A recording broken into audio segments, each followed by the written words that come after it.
Good evening. Good evening. Welcome.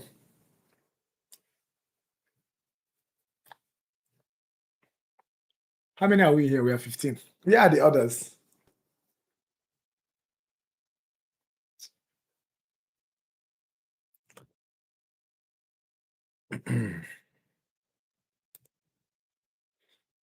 Tell them to come in. Let's start up.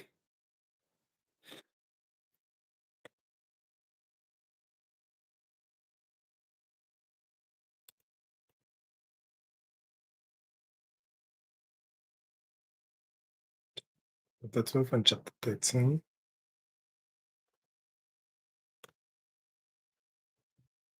Oh boy.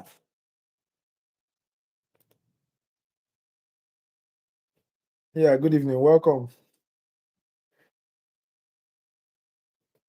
19. I'm waiting for them. We need to be up to 30 for us to start. So tell them to come on quickly. I want our review today to be very fast. And thank God it's just 2 chapters. So, but it still depends on you anyway.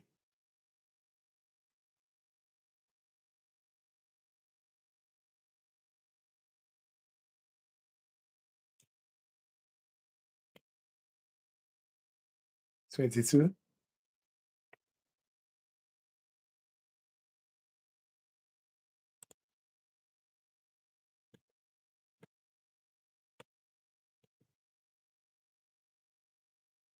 25.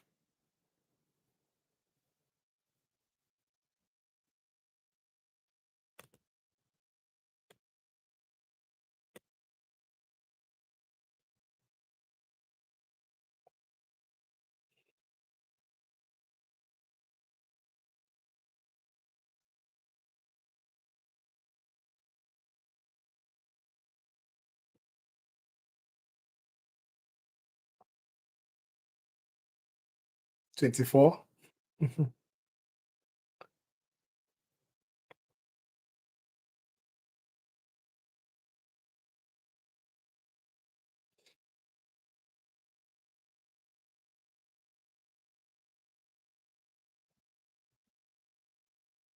Oh boy.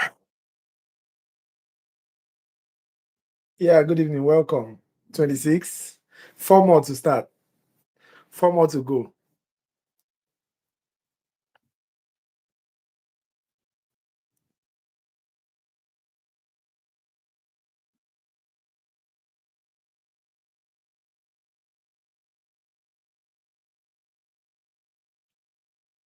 Okay.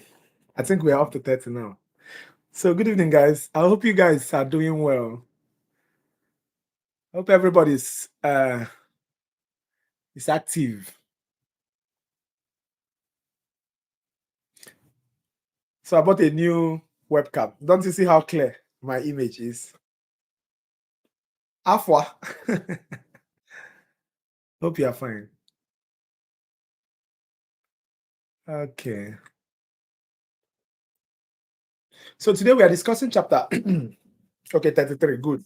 So today we are discussing chapter 12 and 13, I believe. 12 and 13. Methods of dosage calculation and oral dosages. Yeah, methods of dosage calculation and oral dosages. So I'm going to share my slide for us to make a short review, very short review, because I believe everybody must have already read this. All right, so we're not going to, spend too much time. If we can spend 2 hours, it will be wonderful, and we'll be good to go. Let me share my screen so that you can see Windows.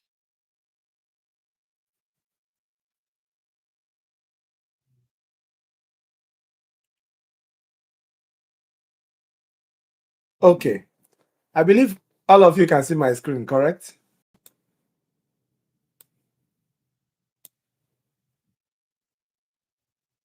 Hello, can you guys see my screen? Yes? Okay, perfect. Very good. Please, anytime I start freezing up, just tell me because the network is a little weird this night. So let's start with chapter 12. Okay, perfect. Thank you. Thank you. Thank you. So I'm just going to give a recap, all right? I'm not taking questions for now. We will take questions when we start solving questions, all right? So just a recap of what we are supposed to do today. So today we are doing the first chapter 12, dosage calculation, where we determine information needed to perform dosage calculations and utilize three methods of dosage calculations, all right? The key terms for this chapter that you need to know are the amount to administer, desired dose, dosage ordered, dosage unit, and dosage on hand. All right, and everything is very well explained. So, as an introduction, what you need to know is a basic mathematics, which we've already been doing. Not you don't need to know X. Look for those mathematics that will give you one big thing, give you a big formula to look for X. No, that's not what we are doing in the clinic. The clinic is just very direct conversion from this to this, from this to this. All right. So it's not too much. So you learn the basic mathematics, physician order, what it entails, drug labels, which we did last week. So if you are not sure of drug labels, please go to the last week discussion to check it up. The methods of converting quantities from one unit of measurement to another. So the first thing you need to know is what is dosage ordered. All right. What is dosage ordered? And this dosage ordered is the information on that prescription, that dosage on that prescription. That's dosage ordered. It's as simple as that. Here they said is the amount of drug ordered and the frequency of administration. The amount of drug ordered and the frequency of what? Administration. So what you have on the prescription is dosage ordered. All right. Now we have the dosage unit, which talks about the form. All right. How many of that particular form do we have? How many tablets? How many capsules? What is the volume? All these things are talking about what? Dosage units. That's Q. So remember, dosage ordered is O in the formula. Dosage unit is Q. Then we have dose on hand. Dose on hand is amount of drug in each dosage unit. So that thing you see on the label of that drug is what we call dose on hand.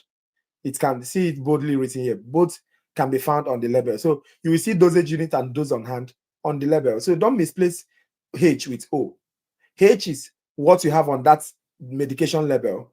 While O is what your doctor wrote for you. All right. Then we have desired dose. Desired dose, all right, is when you convert what the doctor gave you to the unit that you have on hand. So if I have a particular drug in the pharmacy, maybe the particular drug in the pharmacy is in grams, but what my physician gave me is in kilogram. For example, that thing that my physician gave me in kilogram is what? Is the ordered dose. All right. But the desired dose is when I convert that kilogram to gram. It becomes the desired dose. It's as simple as that. So it's just the conversion. So that's why we've been doing conversion all along. Just know the conversion. You must do that conversion to get what? Desired dose. So you cannot misplace dose on hand, desired dose, and dose on hand, desired dose, and ordered dose. Ordered dose, prescription, dose on hand when you convert the units. All right. Ordered dose and desired dose can be the same thing if they are the same units. All right. So if a physician give a medication and that medication is in liters, for example, all right, that order is in liters, and what the pharmacy has is in liters also. That means the order dose and the desired dose is the same thing. You don't need to convert. All right. So you need to be able to get these differences. So desired dose is D. Dose on hand is H. Order dosage unit is Q, and order dose is O. So you need to bear this in mind as we solve. All right. Now, these are the informations that you need. O, D, Q, H. Then most times what you'll be asked to look for is what? A. Sometimes you'll be given A and you'll be asked to look for H. A is the amount to administer. At the end of the day, when you've gotten your desired dose and everything, so you now do what? Do the calculation of the amount to what? To give. That is what? Amount to administer A. So most times they'll tell you to look for A. They can tell you to look for D. They can tell you to look for H. They can tell you to look for O. They can tell you to look for Q. They can actually tell you to look for anything. All right. Sometimes they may give you the medication label like this, just like the one we did last week, and they will tell you what is the dose on hand. Do you understand? Then you look at this label here. You look at the units, dosage units, 100 capsule. All right. So dosage unit is what? 1 capsule. If you look at here, you will see, oh, it's in capsules. Okay, 1 capsule. That's dosage units. Then this is dose on hand, 10 milligram. Dose on hand. All right.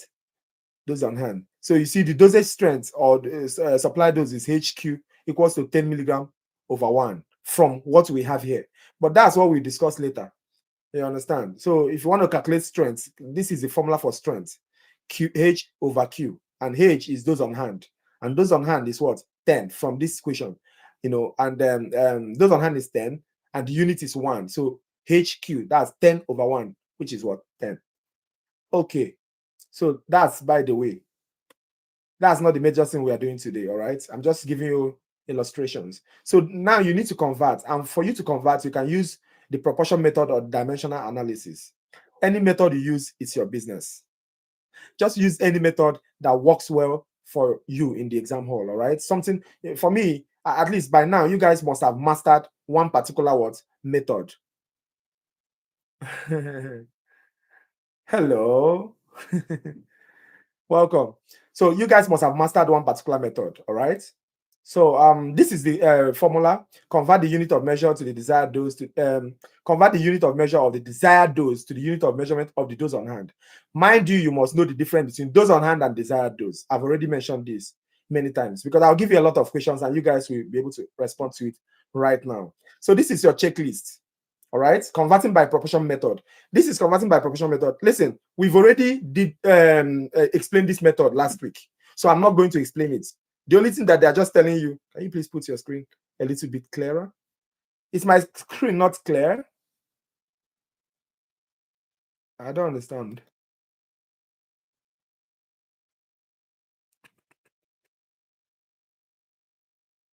Is something wrong? Is it better?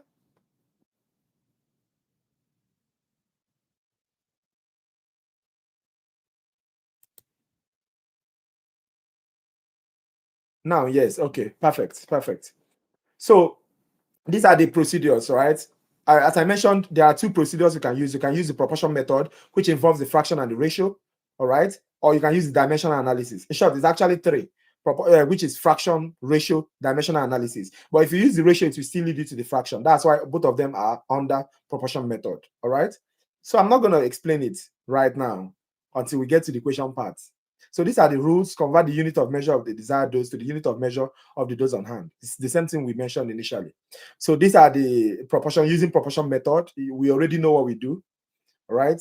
The unknown, which is x, in the numerator, with the number to convert to in the denominator, all right? So it's still the same thing when I discussed, like last week, I discussed from and to. So you set the 2 factors up as a proportion, all right? Then you cancel and you get your answer, all right? This is an example. The dosage ordered is 0.2 mg once a day. The dosage strength is 100 mcg per tablet, all right? Find the desired dose. This is what the doctor ordered. Dosage ordered is in milligram. You see it? But what we have is in mcg, microgram. So what do? You need to convert. All right? So we use the proportion method here to convert, and we got what? 200 mcg. I hope all of you understand how we do this conversion because I don't want to discuss it right now. All right? We'll discuss it when we are talking about when we are answering questions. Okay. Now look at this also using conversion method. I need you to just solve it in your own place. The order reads ASA. The ASA is the name of the medication, right? 5 grain per oral. 5 grain per oral. The drug label indicates 325 milligram tablets. Find the desired dose using 1 grain equals to what? 65 mg. They've already given you the conversion rates, like what you need to convert, or what you need to use for your conversion. Do you understand? Then you put it in the proportion method, just like this: 65 mg ratio 1 grain equals to D, which is what you are looking for. D, and this is what you were given, which is 5 GR ASA. So this is 5. So that's D ratio 5 GR. All right. So when you do your calculation, you are looking for D. You put it in fraction method, cross multiply, and you get 325. I believe all of you know how to get the dosage, desired dose. So I don't want to go through into it too much right now. I'm just trying to show you what we have for today. Then this is converting with dimensional analysis. They give you an example. Find the desired dose of the following: nitrostat 800 mcg, sublingual PRN, chest pain. On hand, nitrostat 0.4 milligram. What do? Now, the other dose is in mcg, you see, but what you have is in mg. So you must convert. You must convert mcg towards mg, because mg is what you have. All right. So once you convert this nitrostat, all right, to mcg to mg, this is mg, it becomes what your desired dose. So this is converting to desired dose using what dimensional analysis. It's just exactly the same thing with the proportion method, which involves the fraction and also the decimal. So I believe all of you understand this. So this is what you do for your practice. Don't worry, we have a lot of practice questions. So once you have calculated your desired dose, you now use that formula, the formula to do what? To calculate amount to administer. 3 steps, the same thing: proportion method, dimensional analysis, and also what? Formula method. And when you do, you must, so look at the 3 major things, because they will ask you this in multiple choice question. What are the 3 steps, or one of the following is not the 3 steps in calculating dosage? The first step is gather your information and convert. The second step is calculate. All right, that's when you are calculating for what amount to administer. Then the third step is to think, oh, is this reasonable or is it not reasonable? All right, so that's beside the point. So this is the formula here: calculating the amount to administer. You gather your information, you convert your desired other dose to desired dose. All right, okay, then you think if it's reasonable or not. So this is the formula here. If you know this formula, you are good to go. H over Q is equals to D over A. So if they tell you to look for A, what do? Just cross multiply. What if you cross multiply? What do you have? You have HA equals to DQ. Then you remove H. All right. So it becomes A equals to what? DQ over H. Then you get your A. Put all the parameters which you already brought out. That's why they told you to do what? To bring out all your parameters here. When you bring out all your parameters, the other dose on hand, desired dosage units, when you bring out everything, you will know which one is missing or which one they are asking you for you to be able to do your calculation properly. So, but if you have this in your head, H over Q equals to D over A, then you are good to go. I need all of you to close your eyes right now and say it again. H over Q equals to what? D over A. H over Q equals to D over A. All right. So just keep doing that until you master the entire thing. Then use it to, you cross multiply. You see, you cancel units, cross multiply, then get your unknown value. For example, they gave a question here which says, hold on, I hope you, okay, so we are still on point. So they gave a question here which says ordered dose is this 250 milligram IM, on hand is 0.5 G per ml. Find the amount to administer. You see, this is ordered dose in milligram. This is the dose on hand in G over ml. So what do? You need to first of all gather your information. They are asking you to find A. That's amount to administer. So you write A equals to asterisk. All right. Then you get your O. Ordered dose is 250 mg. This is your ordered dose, 250 mg. All right. Then dose on hand 0.5 G. Look at it, 0.5 G. Then Q is equals to, that's quantity. Quantity is equals to 1 ml. Look at it here, 0.5 G over ml. So that's 1 ml. So in every 1 ml, you get what? 0.5 gram of this particular medication. That's what they're telling you. So you already have your O, you have your H, you have your Q. What is the next thing you need? You need your D, which is the desired dose. Why? Because this other dose is in milligram and dose in hand is what? In G. So you have to convert from what? You have to convert this G to what? This. All right. So look at it. Desired dose becomes 500 mg. Okay. Then you do your calculation here. You use your formula. You remember the formula we discussed. This is the formula we discussed. H over Q equals to D over A. So you cross multiply and make your A subject of formula. When you make your A subject of formula, you have DQ over H. That's what you will have. All right. And which is exactly what we did here. Look at it here. This is your A. This is your A. All right. Then when you cross multiply, you have 250 times 1 equals to what? A times 500. This is A times 500. So when you divide by 500, you have what? 250 over what? 500, which will give you 0.5 ml, which is the amount to administer. And that is what they're asking you. Then after that, you think if it is reasonable or not. If it's reasonable, you say. If it's not reasonable, you will still say. All right? So that is it. That's when you are using the other method, formula method, and this is when you are using dimensional analysis method. All right, this dimensional analysis method is the same thing. All right, there's no difference. So just know the particular method that works for you and use it. All right. So remember to check for something being reasonable or not being reasonable. It's very, very important.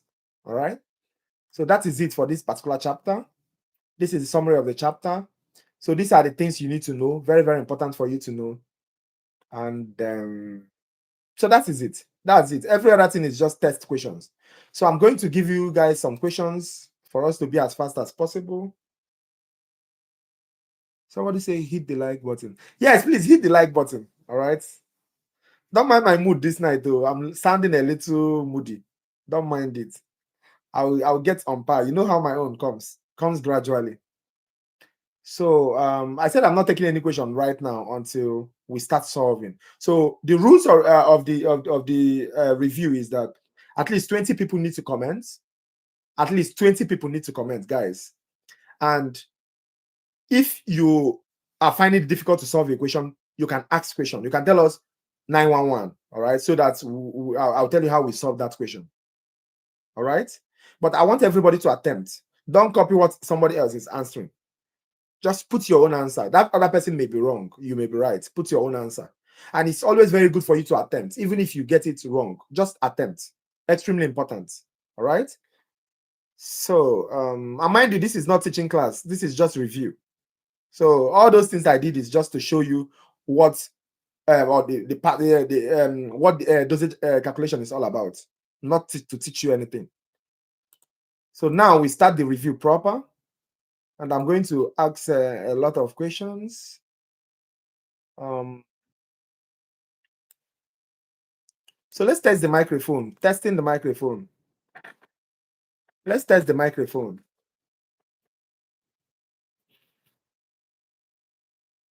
Let's test the microphone, guys. The dose on hand is found on which of the following documents?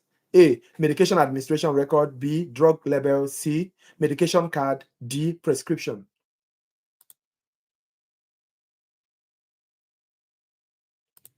Testing the microphone.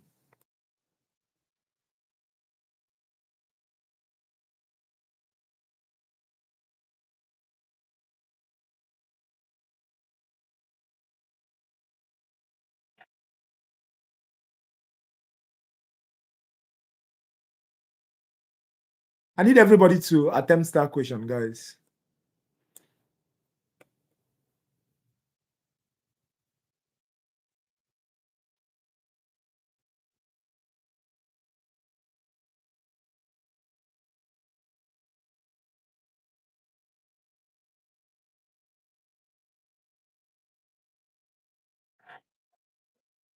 Okay, yes, the answer is drug label. So look at this question, guys. Look at this question. This question is a little lengthy. So you will allow me put in the options, then you attempt it.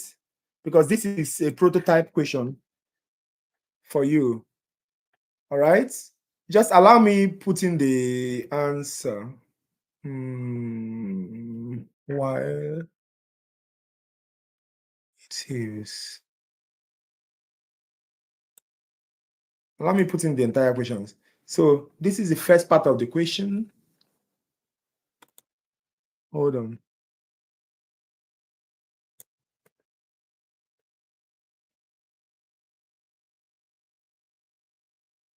This is the question. Hold on. The question is a little lengthy, but most of the questions in dosage, please hold on. Most of the questions is no, the answer to that question is drug label, not prescription. It's just a testing the microphone question. It's a giveaway.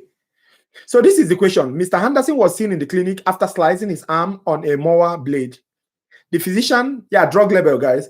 The physician cleaned up the wound and inserted 8 sutures to hold the edges of the wound together while it heals. The physician tells the patient to take 1 gram of Tylenol every 6 hours as needed for pain. Later that afternoon, Mr. Henderson calls the office. He says he has looked in 2 different drugstores, but no one seems to carry Tylenol in a strength of 1 gram. He asks what he should do. What should you tell him? That's the question. I'll give you options, guys, but I need you to take your time to understand this question. We are done with testing the microphone. Today, I don't have a lot of time to test microphone, all right? So that's why I'm going straight to the point. So this is A, option A. This is option B. This is option C.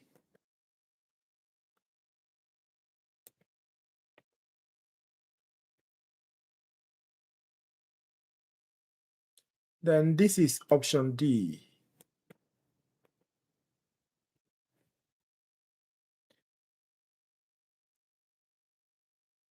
So option A, Tylenol 1 gram is prescription strength. So you will ask the physician to send the medication order to the patient's pharmacy. B, purchase Tylenol extra strength, which contains 500 mg per caplet, and take 2 caplets every 6 hours as needed. C, purchase Tylenol extra strength, which contains 500 milligram per caplet, and take 3 caplets every 6 hours as needed. D, purchase Tylenol regular strength, which contains 3 to 5 milligram per tablet, and take 4 caplets every 6 hours as needed. Come on, guys. No more testing the microphone. Testing the microphone period is over. The era is over. So let's go. Let's go. You see, the spirit is coming back gradually.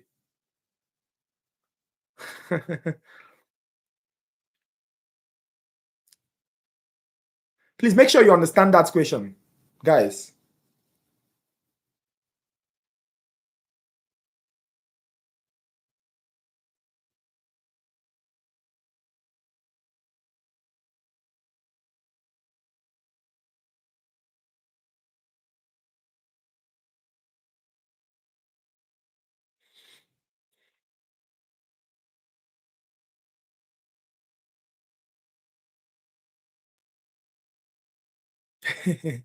Somebody is laughing. Make sure you understand that question, guys.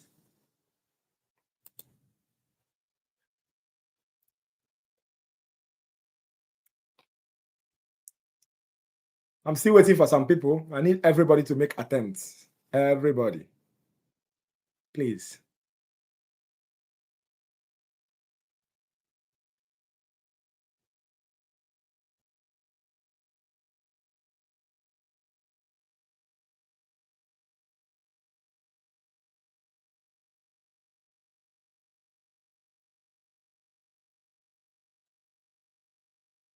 Okay, yes, you guys are very... So everybody seems to understand it. So that's fine. You guys are very, very correct. All right? You remember that Tylenol extra strength contains 500 milligram per caplet. So H equals to 500 milligram. Q is equals to 1 caplet. O is equals to 1 gram. All right? Then if you do your D, you cross multiply. What do you get? You get 1000 mg. Then from there, you calculate your amount to administer. All right? Using A as subject of formula. What do you get? A is equals to 1000 mg over 500 mg times 1 caplet. So A is equals to 2 times 1 caplet, which is 2 caplets. It's as simple as that. That's why you tell them to the patient to purchase Tylenol extra strength, which contains 500 milligram per caplet, and take what? 2 caplets every 6 hours. All right? Which is exactly, the same thing with what the physician stated. So I hope all of you understand this question. I hope all of you understand this question. So look at this question. Yes, everybody do understand. Look at this question, guys. Testing the mic. No, this is not testing the microphone. This is the main thing now. Hold on. The question is not done. This is a part of the question. Just hold on. Let me complete it. So you notice that most of the physician, you notice that most of these questions are heavy. Is 6 mg over 2. Hold on. Somebody's already crying. It's too early to cry. So that's the question. The question says a child is brought to the emergency. I'm not giving you guys options, all right? A child is brought to the emergency room by ambulance after collapsing while playing basketball. While playing basketball with friends. The paramedics obtain an ECG and send it to the emergency room from the ambulance. The physician diagnoses a supraventricular tachycardia and asks Wendy to prepare to administer 1.5 milligram of adenosine IV when the child arrives at the hospital. On hand, the ER has pre-filled disposable syringes with adenosine 6 mg over 2 ml. 6 mg per 2 ml. What amount should Wendy administer?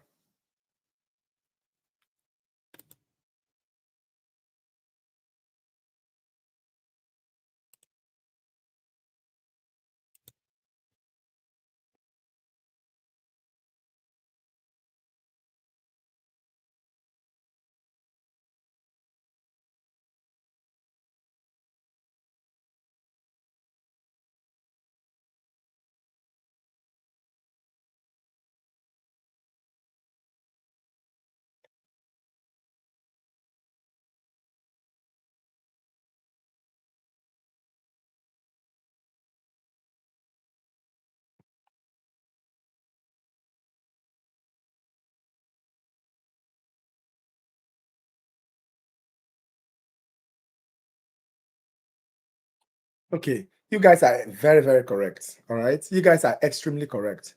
So the answer is 0.5 mil. Now, when you write your first thing, write your parameters. H is equals to 6 milligram, Q is equals to 2 ml, and D is the same thing as O, which is what? 1.5 milligram. All right. Then you calculate your A, 1.5 milligram over 6 times 2, which will give you what? Give you 0.5 mils, and you are good to go. I hope everybody understands this question. I hope all of you understand. So sometimes when the question is too big like this, don't get scared. It's fine. All right. So let me give you this question. You guys are really doing good, though. Like, it's helping me not to stress much. This is A. This is B. This is C. And this is D. So a common source of error when calculating the amount to administer is A, omitting units of measure, B, cross-multiplying for fraction proportions, C, multiplying means and extremes for ratio proportions, D, using the formula method to calculate the amount to administer. Let's go, guys. Let's go. I need, please, everybody has to attempt this question. Everybody.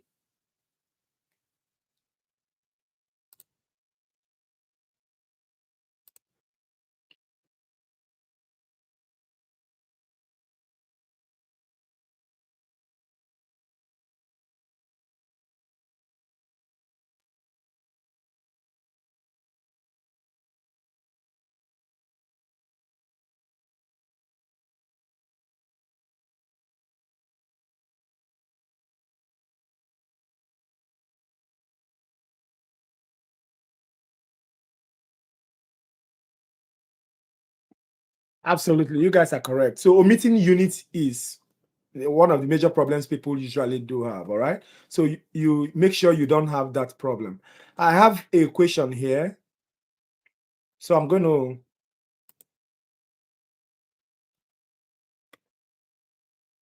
I want to share this with you guys. Just share my screen. I'm going to share this with you guys. So there is this picture you need to see.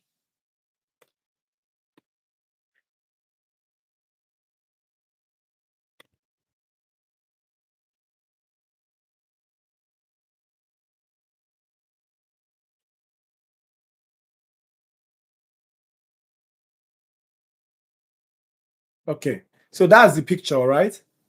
So I will ask you the question from the picture. I hope everybody can see that picture. I hope everybody can see that picture. So the question says,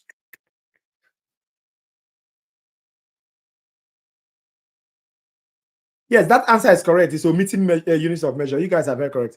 So this question, the physician ordered cefprozil, 87.5 milligram per oral, Q12H, that's 12 hourly, for 10 days. What is the amount to administer? Calculate A. Okay, guys, let's go. I'll give you a minute.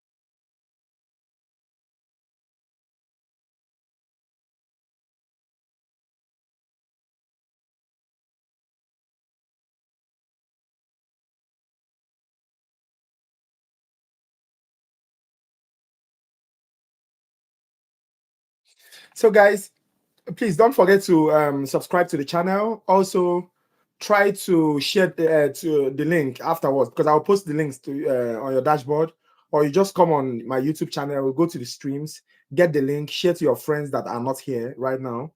All right, or people in other colleges. Very, very important. No matter the country, this is basic drug dose calculation. All right, it makes sense, straightforward. All right, but this does not substitute for your lecture slides or for your lectures, mind you. But this is very, very important for you to, review just before exams. So try to subscribe to the channel so that whenever I go on live, you'll be able to see that I'm on live. All right. On Sunday by 7 p.m., I'll be taking 4 hours anatomy class. On Sunday by 7 p.m., I'll be taking 4 hours anatomy class, and it's neuro. You don't understand? Okay, I'll explain. So on Sunday, I'll be taking 5 hours anatomy class, and it's neuro. Very, very important, neuro. So we'll be discussing the nervous system,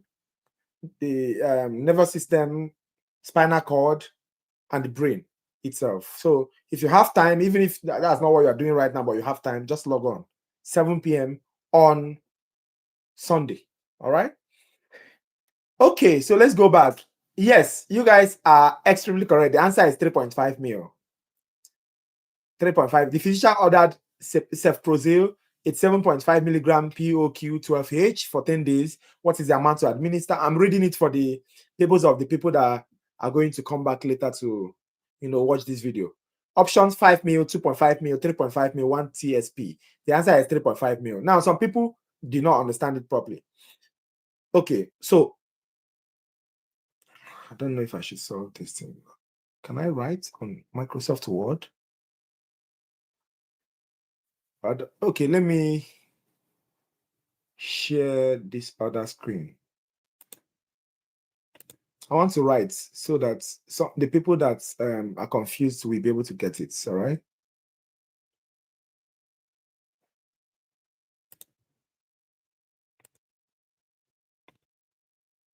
Okay. I hope you can see my screen. So if you can see my screen, I will just write somewhere here. Let me see. Let me create a new page. Okay. Then how do I write? Tools.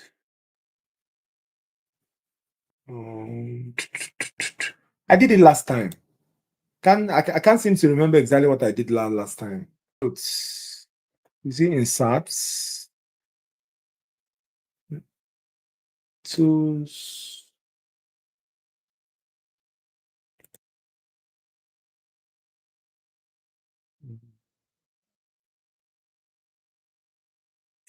I can't seem to remember, and I really don't want to waste so much time. I can't seem to remember how I wrote, because I remember I was solving the other time. Guide master. Can anybody remember where I went to on to write?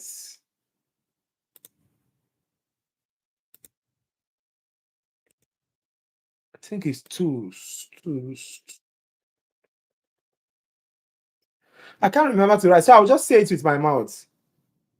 I just updated my, yeah, good. Okay, use text box. Will text box be okay for me to do that thing? Let me see. Text box. Somebody said I should use text box. So this is tools.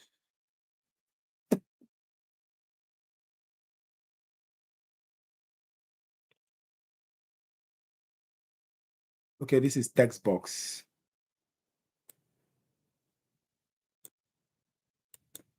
No, text box will just be making me write. I'm just looking for somewhere I can have a pen to just write. Because I did it last time. I can't seem to remember exactly what I did that last time. Okay. You know what? Let me just explain it with my mouth. Use text box, insert, Microsoft Word.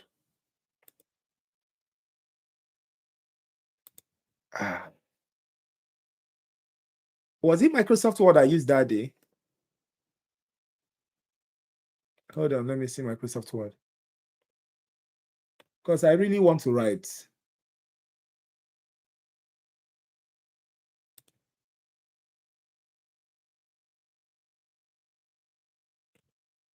Mm-hmm.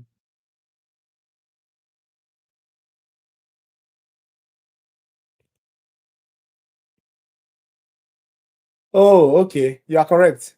It was Microsoft Word. Yes, you are correct. I just saw that.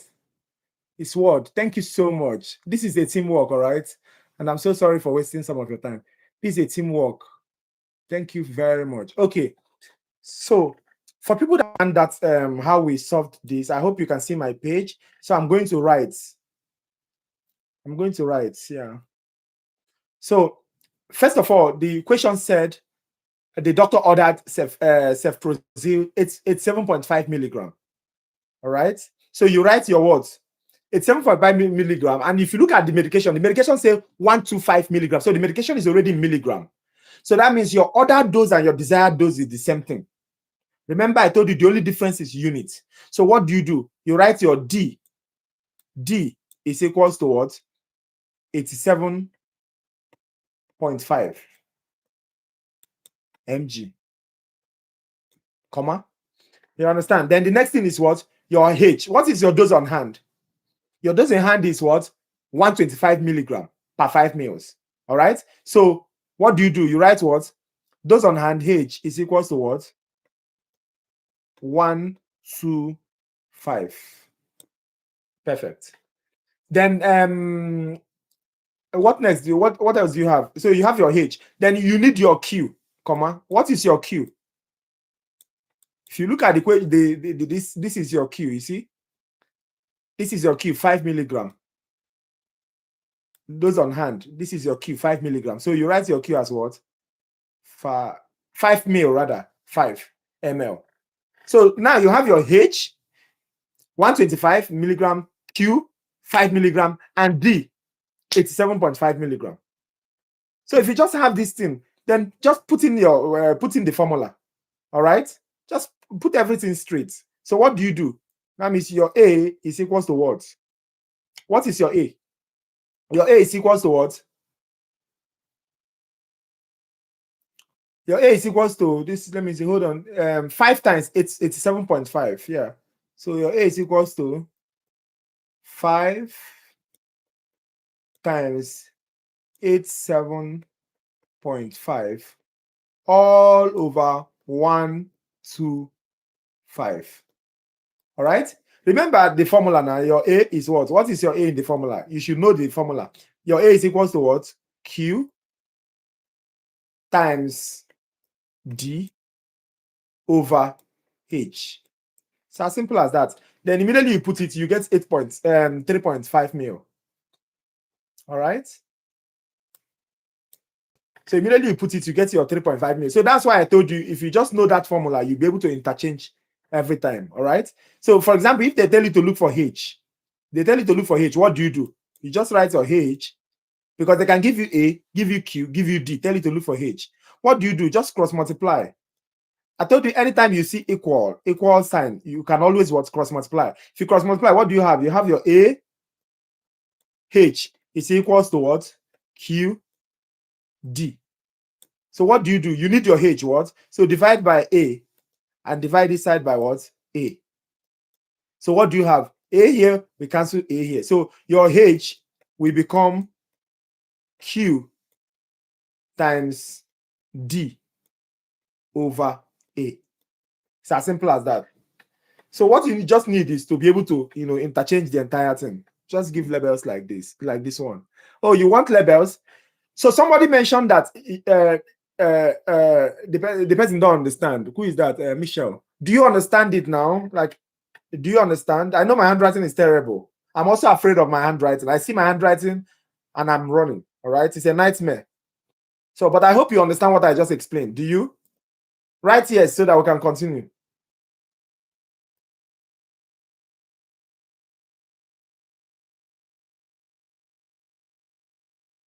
Yes, perfect. So using the same diagram, I want you now to solve this. Using the same diagram, I want you to solve this. Using the same diagram, I want you to solve this. Physician order cefprozil 1.5 TSP per oral Q12H for 2 days. What is the desired dose? Let's go. Using the same diagram.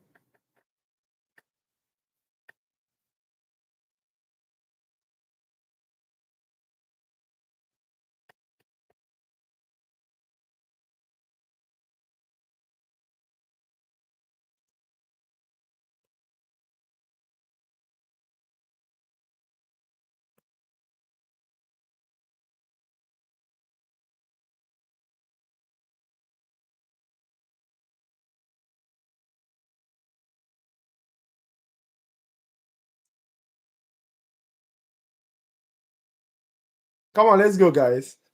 What is D? They're asking you for desired dose. So what is D?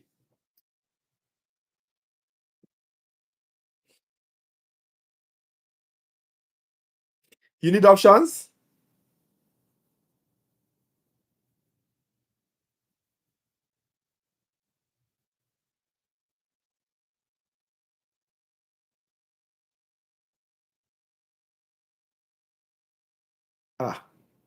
You guys are getting 0.3 mil. How are you all getting 0.3 mils? Or some people are copying what the others wrote, because how are you getting 0.3 mils? Somebody say police 911.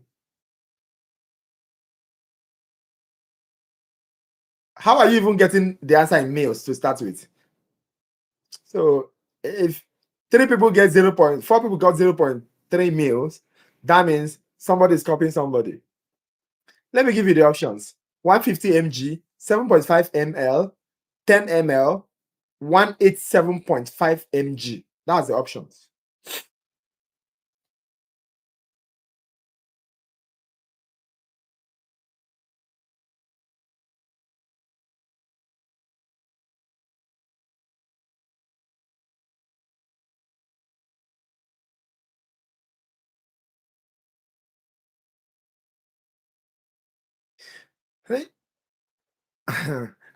So 7.5 mil, that is when you convert teaspoon to mil, but that's not what they asked you.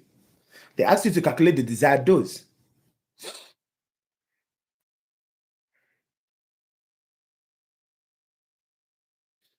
That's when you say 7.5 mil. 7.5 mil is just the A. That's just your A. Remember, because you just converted the what did they give you again? Let me see. It's 1.5 teaspoon. 1.5 teaspoon is the dose of administration. You just converted it to mil. That cannot be the answer. Somebody said I'm lost. Okay, that means I'm going to solve this question. Here's my...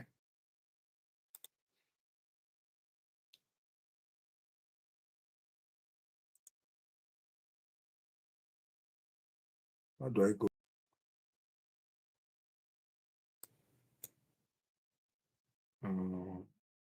Draw. Okay.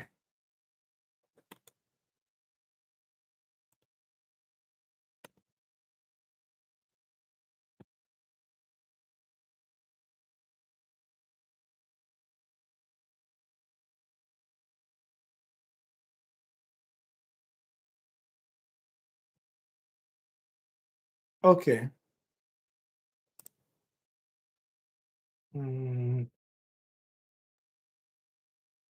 Draw.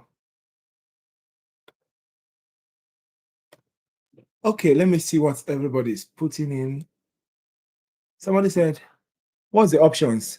You don't need the options to solve that question, honestly. You just need to solve and get your answer because you don't solve mathematics question with options. It's not biology. Biology, you can look the options and it will give you an idea. But anyway, the options is 150 milligram, 7.5 ml, 10 ml, 187.5 mg.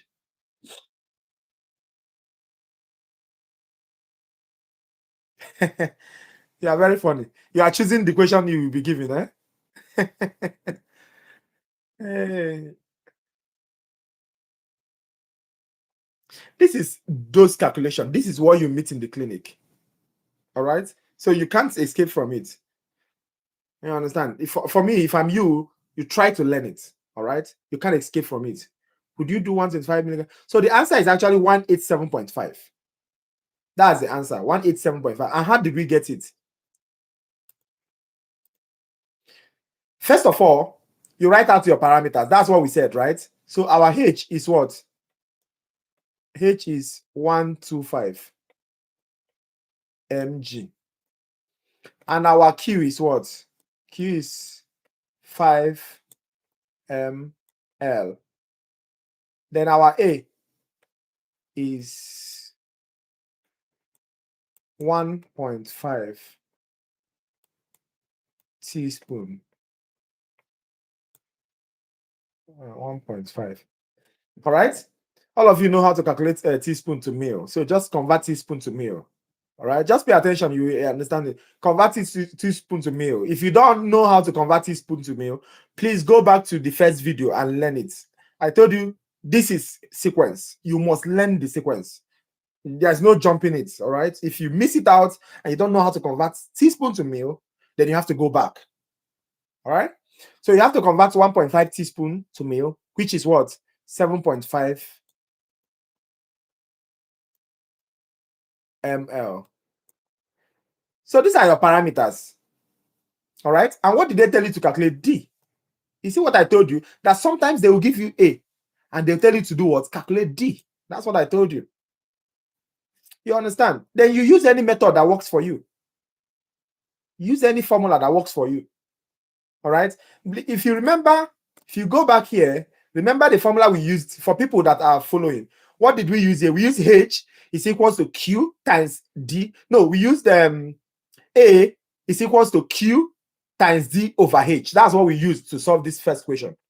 So just bring down the same question.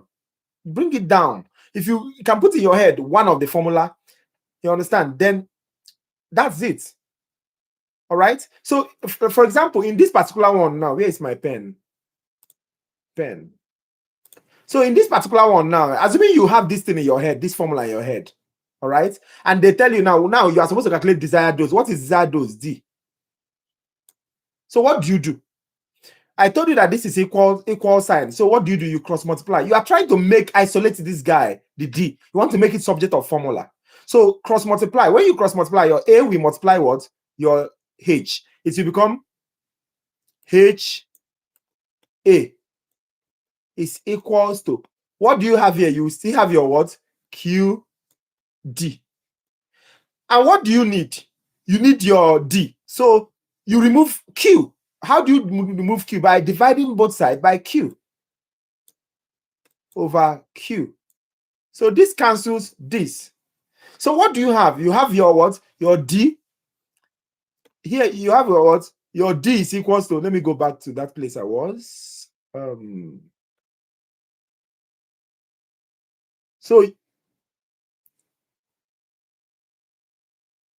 So what do you have? Your D is equals to what? H A over Q. All right? H A over Q. And what is your H? Your H is this 125. 125. You see? 125. And what is your 125 what? Mg times what is your A? Our A is what? 7.5 mil. So 7.5. You must put the units ml divided by what? What is your Q? Your Q is what? 5 ml. 5 ml. So what do? Cancel this ml, cancel this ml. So you are left with mg, meaning that anything you are going to get here must be what? Mg.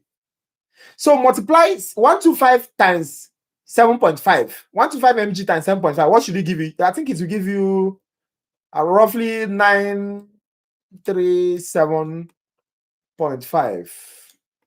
Right? Yes. 937.5 milligram divided by 5. And when you divide it by 5, it should give you around 187.5 mg. And that is your answer. Who is confused? My 911 group. Are you clear? So the first thing you do is to what? They gave you A in a tablespoon. Don't let them confuse you. Just convert tablespoon to mil. That's the first step. And when you get it, what you are get, that cannot be your answer. Because they will put that as an option. Like if you see the option, you see 150 milligram, you see 7.5 ml, you see 10 ml, you see 187.5 mg. A lot of people will go and choose 7.5 ml. You can't choose 7.5 ml because that is your A. And the question they're asking you is D. So if you know the formula, just cross multiply and you are good to go.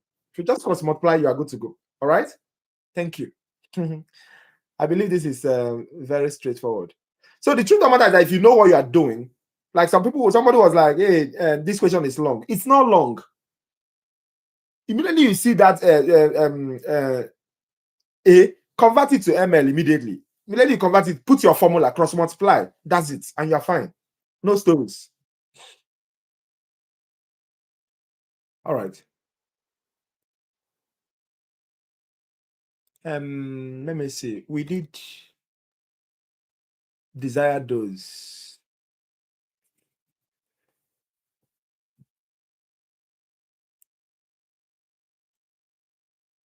Look at this question, guys. Have I given this question? I don't know if I've given this question. Please tell me if I've given this question. Ordered cefprozil 1 TSP. Cefprozil 1 TSP per oral Q12HR for 10 days. What is the desired dose? I don't know if I gave this question initially. I don't think so. Using the same diagram. Oh, let me put that picture. Where is my word? Oh, I did. Okay, thank you. Okay, so then we don't need to stress on it. So I've given desired dose 2 times.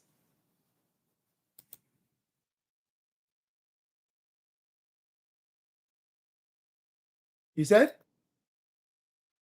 No.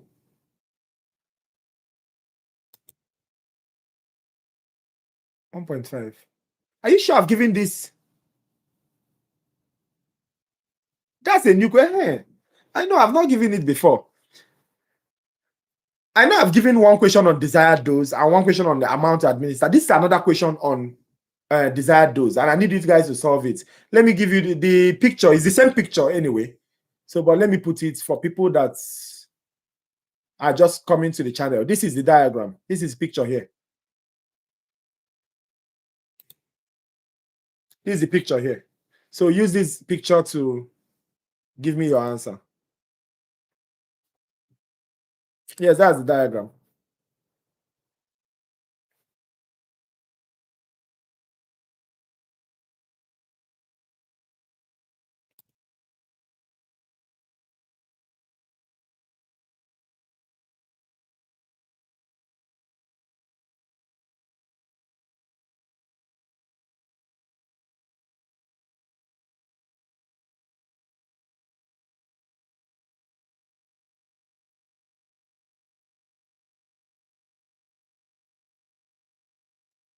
Let's go, guys.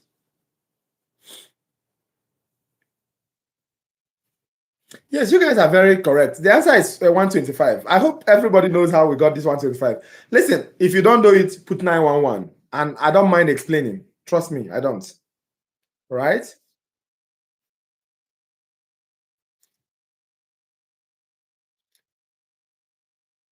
So it's very straightforward. What is the desired dose?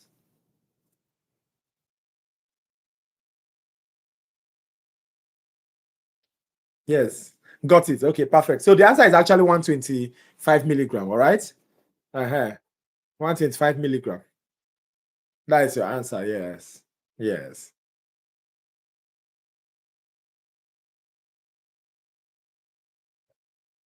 Okay.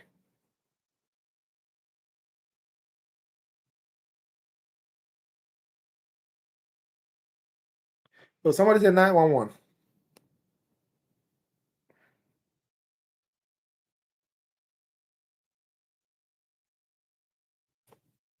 No.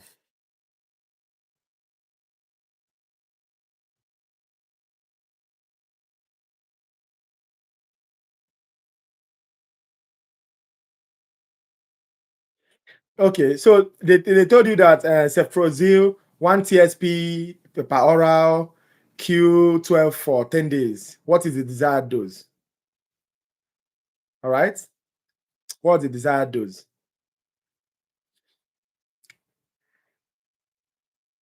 So if you look at it, what you are getting there is, yeah, first of all, you convert the A, just convert A to A is your 1 TSP, right?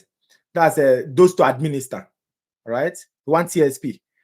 So if you do your dose to administer 1 TSP, that's 5 meals. You understand? 5 meals. And if you do your formula, you get 125. You don't even need to, change calculation when you get your 125. Your dose at hand is 125. Q is 5 meals. A is 1 tablespoon. All right. 1 tablespoon, which is 5 meals. So if you convert it, you get 125. And you don't need to change because it's the same unit. So no big deal. I hope you get it.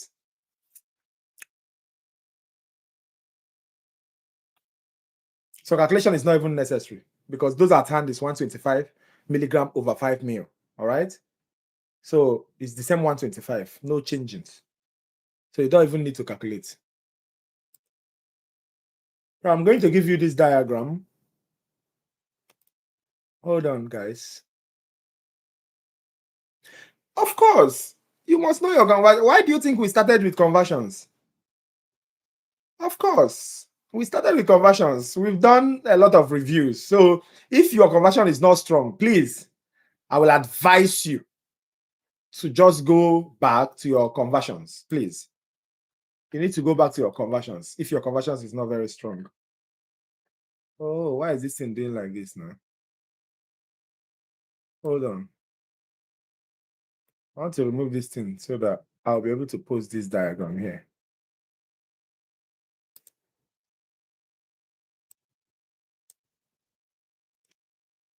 So that's the diagram. I'll give you the question now. First question for this particular diagram.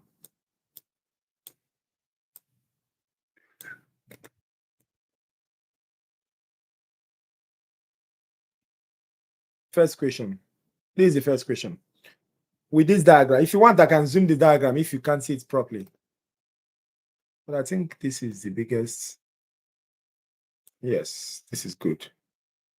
I believe.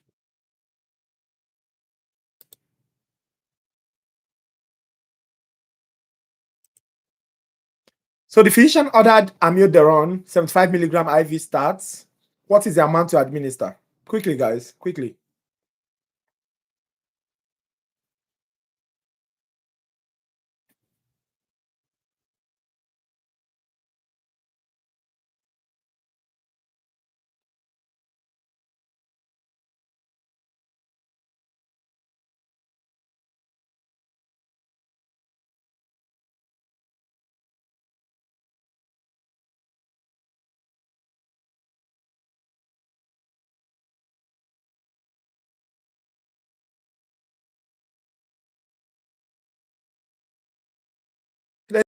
Let's go. Please don't forget to subscribe. Don't forget to click the notification bell. Very important. That bell is extremely important. All right. Especially for your next semester when you'll be doing anatomy.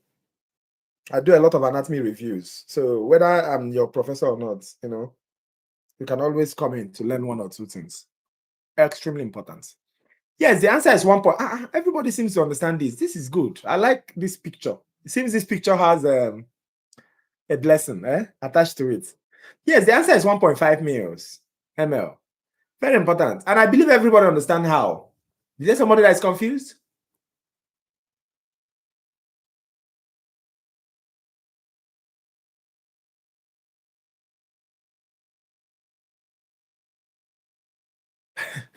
Please forget about that. Any amount you see, you take. It depends on the spirit. The spirit decides what happened. All right. The most important thing is for you to get so used to these questions.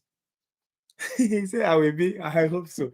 The most important thing is that I need you guys to be so acquainted with any way this question is going to come out. Do you understand? So that no matter what they give you, you'll be able to give us labels like this. Of course, there will be definitely labels. There will be some without labels. There will be some like those initial questions I gave you. So I need you guys to be able to attempt this question. Make sure you attempt it. Don't just wait. Because people have written 1.5 mil. You write 1.5 mil. I see somebody writing 3 mils. 3 mils, you're actually wrong. The answer is 1.5 mils. But now you'll be like, oh, how did they get 1.5 mils instead of 3 mils? All right. The spirit will determine that. So the options are 1.1 mil, 1.5 mil, 2 mils, and 2.5 mil. And the answer is 1.5 mil. So for that person that mentioned, you have to pass. You don't have a choice. You can't spend this time with me. Come on now. After spending this time with me and you will not pass your exam, it's impossible. Trust me, it is impossible. It has never happened. All right. So as far as you are active, because some people will just put it on and sleep off. I can see somebody sleeping. Somebody's even snoring right now. I can hear the snore. Okay. So for the person that said 3 mils, it's actually 1.5 mil. All right. And how you do it is write out your parameters. Always very important. Your H is 50 mg. You already know that. Your Q is 1 ml. Your D is what? 75 mg. So you do your calculation and you'll be fine. You get your what? Your what do they ask? Your A. Just do that. Remember the formula. You must remember that formula. They can ask you any of the parameters in the formula. You just cross multiply, cancel out, and you get. You just write the formula correctly. Put in the figures. Bam, you get your answer. Chicken, huh? Chakam. All right. Chakam, and you're good to go. Okay. Let me give you another question on this diagram. This one is a giveaway. This one is giveaway. You need 4 glasses to see if somebody is sleeping. Trust me, this is a customized glasses. You will not believe it. I can see smell with these glasses. I'm telling you. So you spray perfume now, I will see it. Okay, look at this question. What is this dosage unit for amiodarone? Amiodarone HCl. This one is a giveaway. I know this is the kind of question you are looking for. So what is the dosage unit? Let me see if everybody knows what dosage unit is.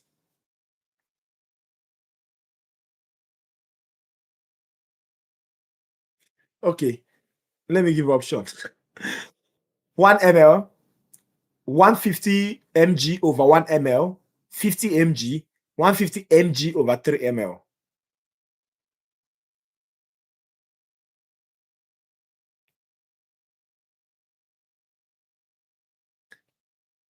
Anybody that does not did not get this question, I will know that person didn't solve the last question, because if you solve the last question, you will definitely get this question, because you need the dosage unit for to solve this question in the other to solve the last question. So now we're asking what is dosage unit.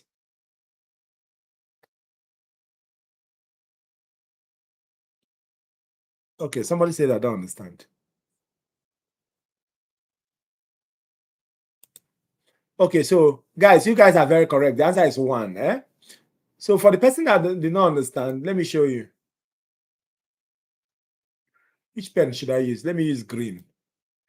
Now look at this place. You see this place that they wrote like, what am I doing?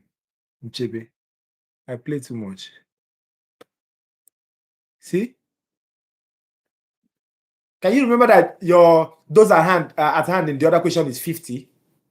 So in every 1 ml, you have 50 milligrams. So the strength 50 over 1 about 1 ml. That's the strength. So your quantity is what? 1 ml. That's your quantity, not 150 over 1, not 50 mg. No. All right. So anytime, because the other question you solved, you use your H as 50 and your Q as 1. This is where you got that 1. This is where you got the H. Extremely important for you to know. All right. Extremely important for you to know. So that means, and what they are telling you that in this medication, the entire medication has what is the strength for the entire medication? The total is what? 150. Because if you multiply 50 by 3, you will get what? 150. And this is 150 in 3 ml. Why? Because the total ml is 3. The total strength has to be 150. Because per each ml, you have what? 50 mg. You can't forget this. You can't. If you forget this, I'll fight with you. Okay. Okay. That being said, let me give you this diagram. That being said, since you guys like diagram a lot,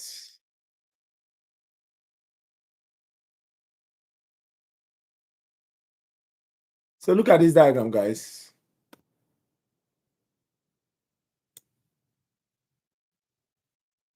So this is the diagram. And let me give you the question.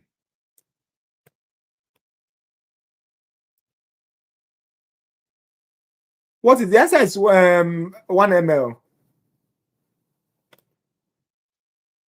All right. The answer is 1 ml. So for the person that was asking, I just showed you how you got the 1 ml. Yeah. So look at this question, guys. Physician ordered 0.1 gram flumadine per oral BID for 7 days. The amount to administer per dose will be what?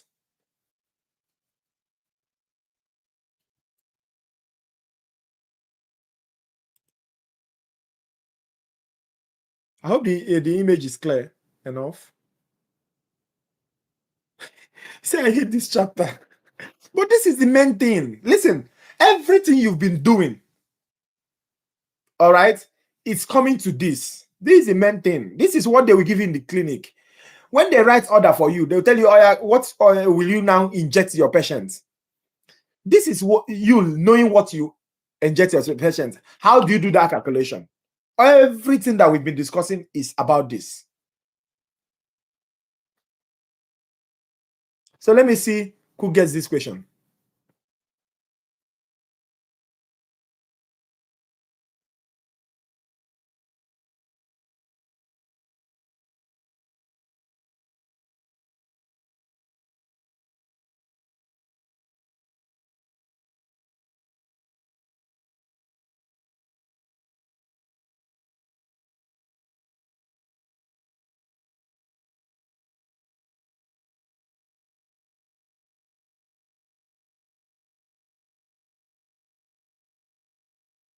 Come on, guys. It's fine if you don't know it, all right? Just tell me you don't. And we'll see a way to help.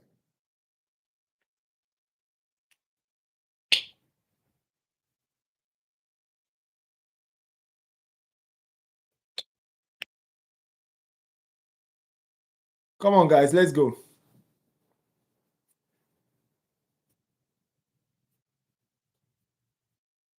Options: 2 tablets, 0.5 tablets, 1 tablet, 1.5 tablets.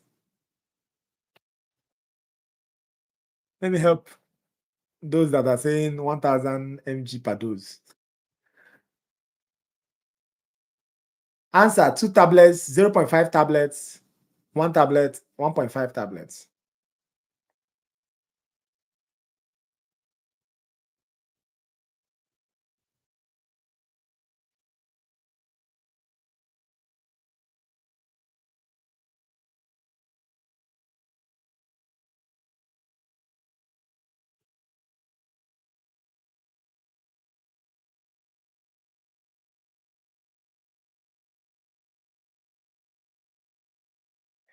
So if you got 100 milligram, you are correct. If you got 1 tablet, you are correct. Because 1 tablet has 100 mg in it. So all of you are very correct. School is confused on how this answer was, how we arrived to this answer. If you are confused, you can just say that you're confused, all right? I'm so confused. We are answering like 2 questions at a time. How are you answering 2 questions at a time? I don't understand. This is very funny. I am confused. Okay, fine. That's fine. That's fine. Listen, it's fine to be confused, all right? That's why I thought I had it. That's why I'm here. All right. So if you're confused, just pay attention. Look at the diagram. The which color do you want me to use? Okay, let me use blue. Funny enough, blue is my favorite color. So when they give you this question, what do? You have to write out your parameters. All right. First of all, you write your H. And your H is what? 100 mg, right? Toes and hand. 100 mg. Then you write what? The quantity. What was the quantity? Tablet, 1 tablet.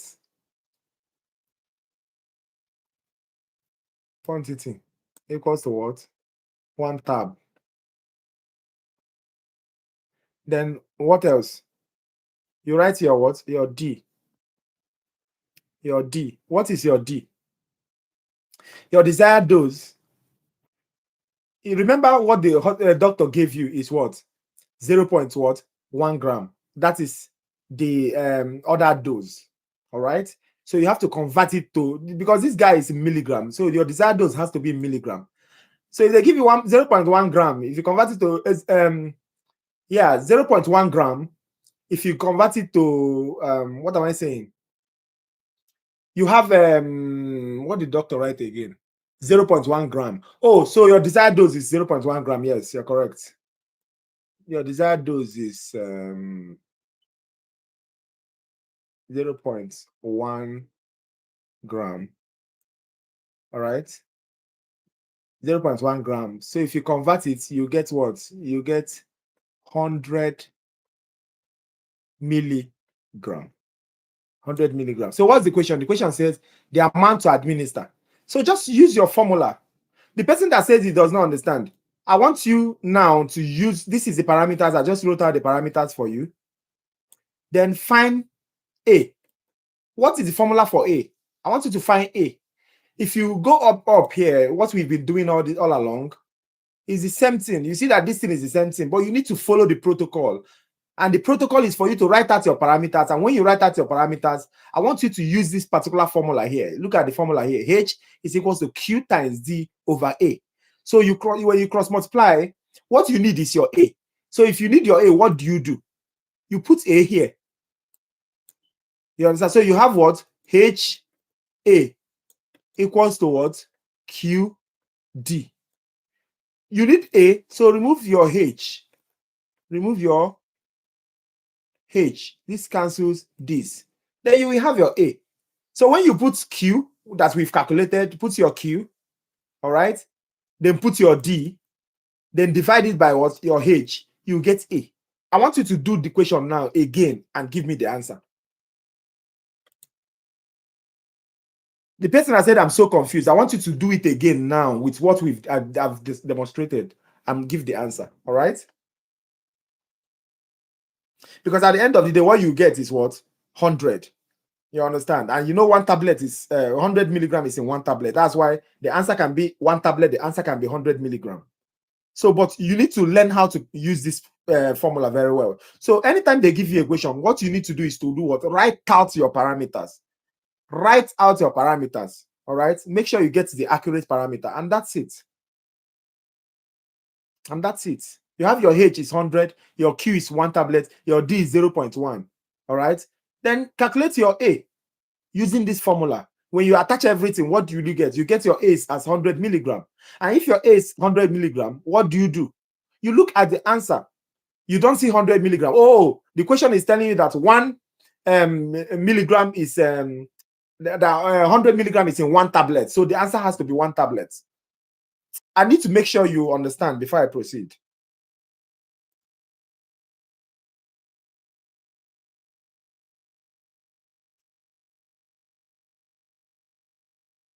When you do your calculation, you need to do your calculation. When you do your calculation, you get A as 100. When you get your A as 100, you understand that can be the answer if it's in the option. If it's not in the option, you look at this place. What did they tell you? 100 milligram for 1 tablet. It's as simple as that. That means the answer is either 100 milligram or the answer is 1 tablet. And for this our case, the answer is 1 tablet.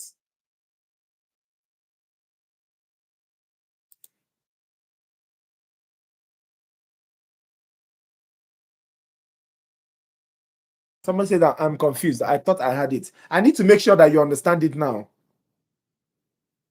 So if you are clear now, so first thing you always do, write out your parameters. Anything that they are asking you, put question mark in it. Like this one, A, that's what they're asking you, put question mark in it.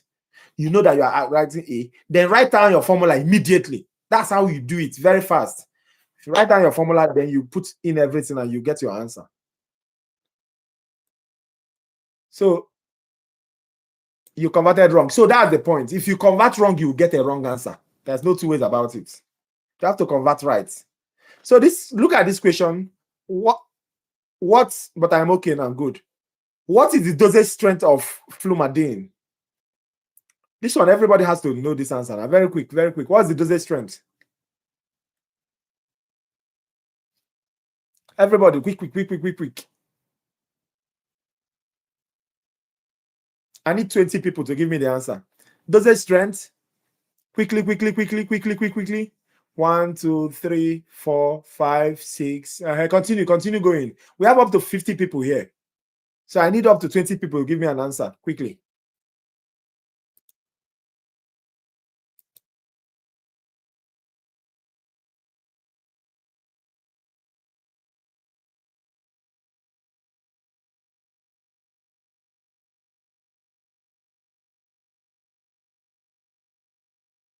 You guys are very correct. The answer is 100 milligram. You see, if you look at the tablet, you see 100 milligram for 1 tablet. If you look at the picture, all right. So the dosage strength is what? 100 what? Milligram. You are very correct. You are extremely correct. This question, I want you to look at this question.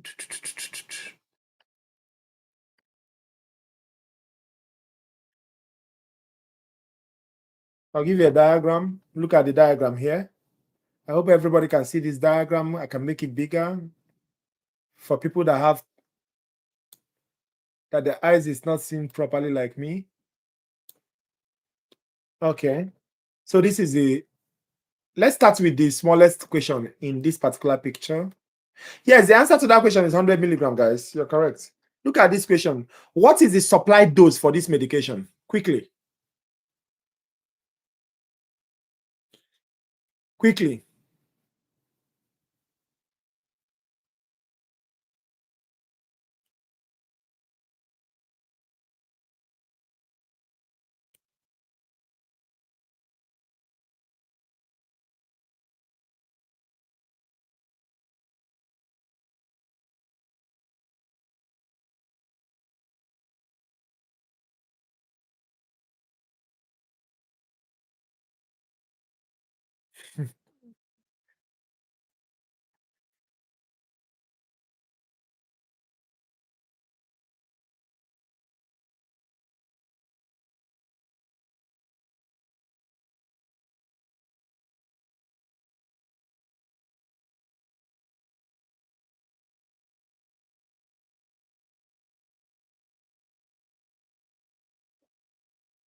Option 0.4 mg, 1 over 150 gr per tablet, 1 over 150 gr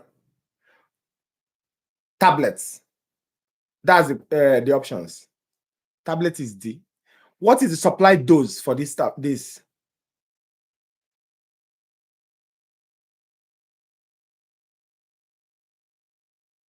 So guys, please, if they give you this question, the answer is 1 over 150 gr per tablet. Not even just 1 over 150 gr.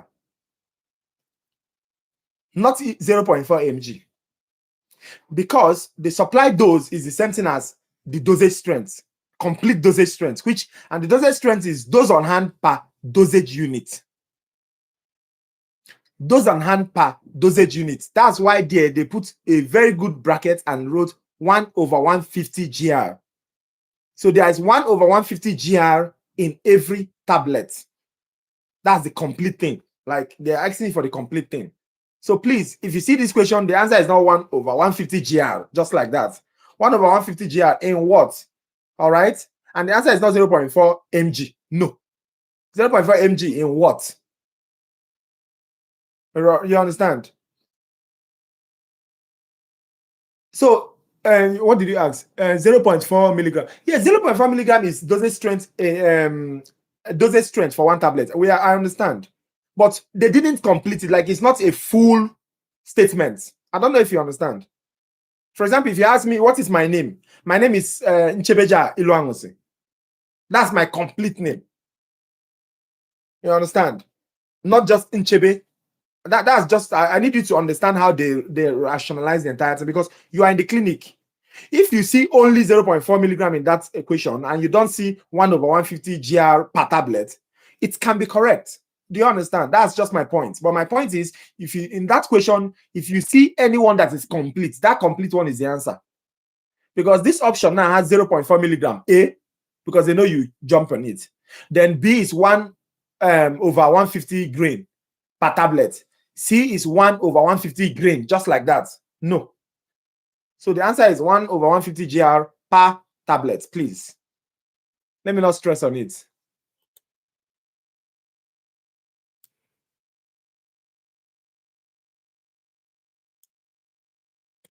Now look at this.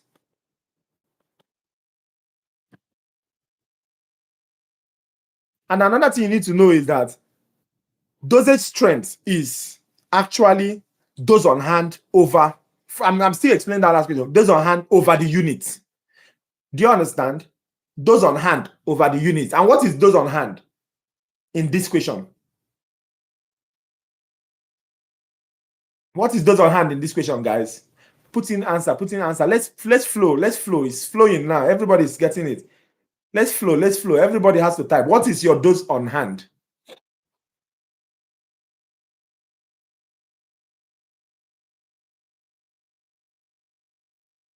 Option A, 1 over 100 gr over 1 tablet. B, 0.4 mg. C, tablet. D, 100 tablets. Come on, guys. We are more than 40 here. I need at least up to 20 people to pick answers.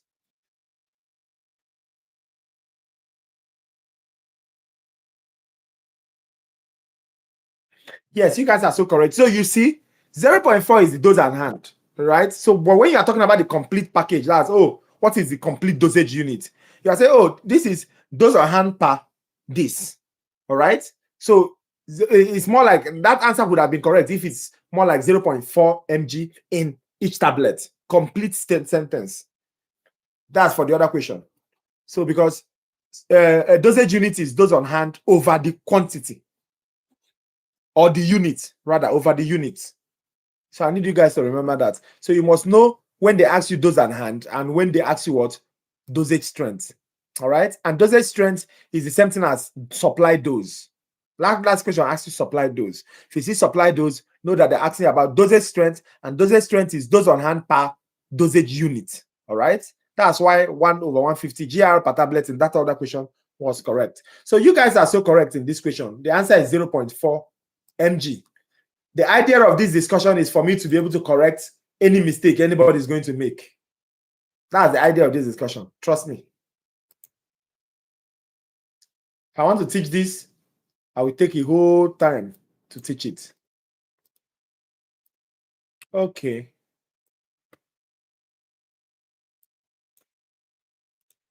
Let me give you another diagram. Look at this diagram, guys.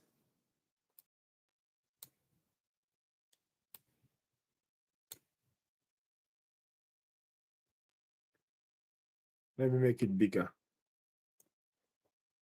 Okay.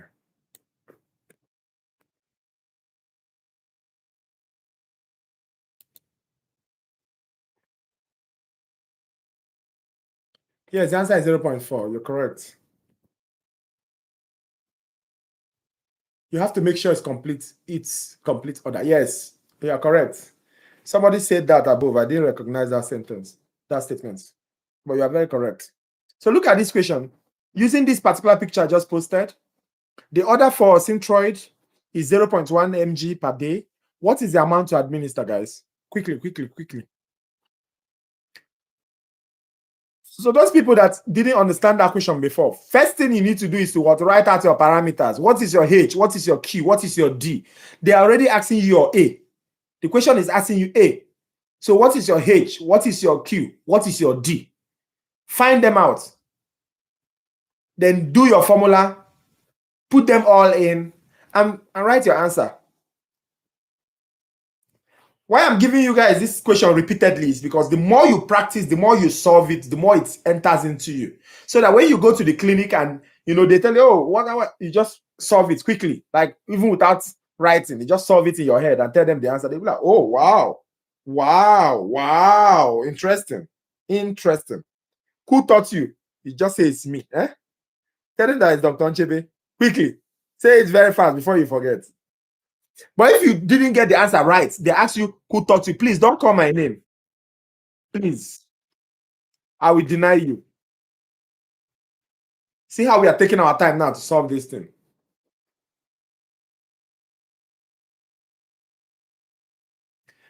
Why am I seeing only 10 people? We are 56 here. Why am I seeing only 10 people attempting? Come on, guys. What's your answer? Yes, you are very correct. The answer is 2 tabs. I hope you know how we got it. H, 50 mg, Q, 1 tablet, D, 0.1 mg. You do your A, all right? Yes.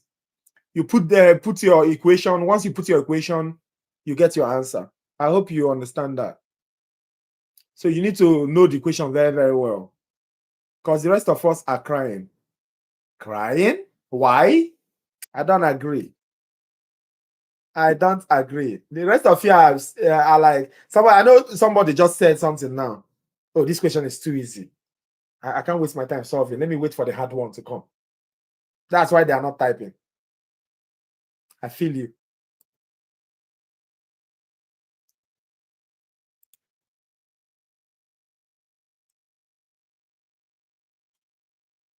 There'll be a lot of picture questions. So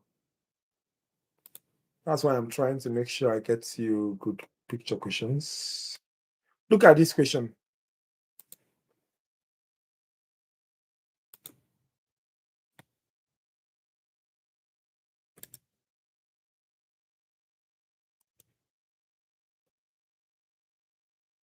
Look at this question, guys.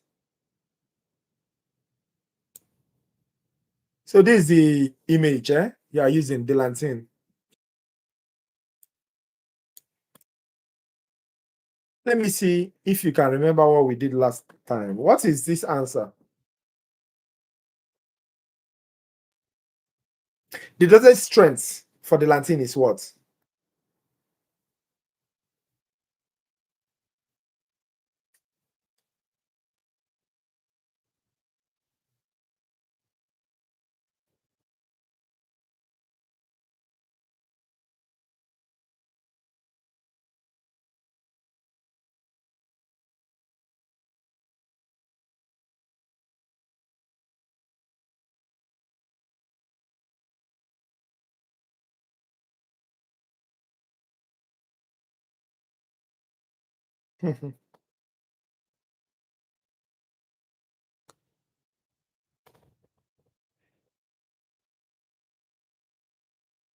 You guys are still writing the dose at hand.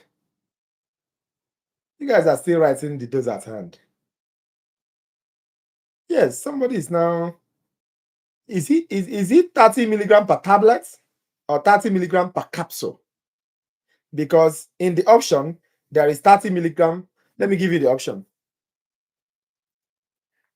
A, 100 milligram per one tablet. B, 30 milligram per one tablet. C, 30 milligram per one capsule. D, 100 milligram per one capsule. So guys, please, the answer is 30 mg per one capsule. Not 30 milligram. 30 milligram dose at hand. We did it in the other question. Thank God it's now coming. I like this question at least so that it will solidify what we discussed in the other question.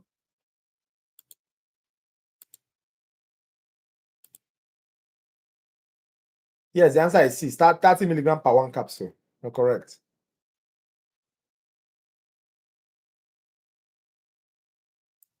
Now look at this question. I don't think I should give you an answer to this question. No. Yes, please. That's why you see, that's why, because that's 30 milligram you will write. You are thinking is correct. They will give it to you in the option. All right. So you don't go and pick it. It's always the 30 milligram. So the dosage strength is dose at hand over units. Very important. Look at this question. The supply dose is also known as what? I'm not giving you option, no? Because we've done a question based on this. We did a question based on this. No, I'm not giving option. We gave a question based on this when I asked you the supply dose. The supply dose on that diagram. Okay, fine. Since people are already crying, I don't want you to cry. Option. Desired dose. B, dose on hand. C, dosage units. D, dosage strength.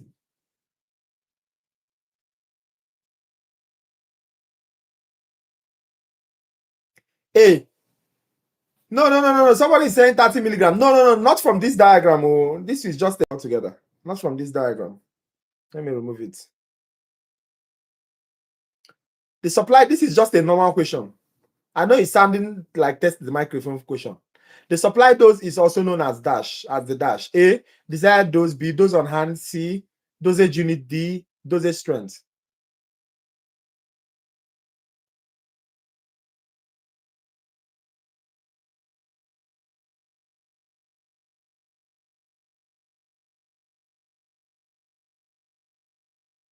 So please, the supply dose is the same thing as what? Dosage strength. It's complete package. All right. That question we solved before that said the supply dose. You understand? You remember? Not desired. No, it's not desired dose. And it is not dose on hand. It is what? Dosage strength. Dosage strength. Supply dose is what? Dosage strength. Supply dose is what?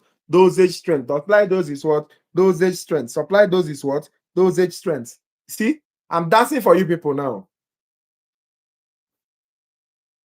Okay.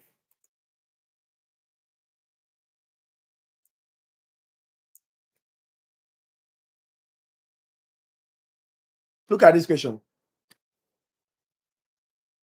The quantity of solid or liquid in which, see, I love that. The quantity of solid or liquid in which the dose is supplied is the dash. I'm not giving option, please.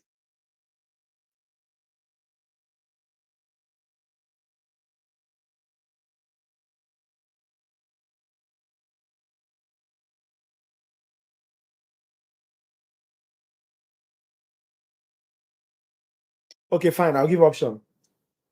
Dosage ordered, dosage units, dosage strength, supply dose. What's the answer?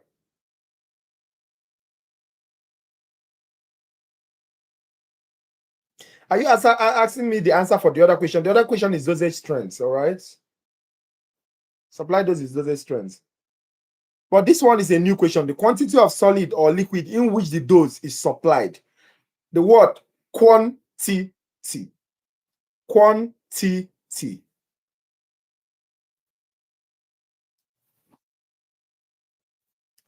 Quantity.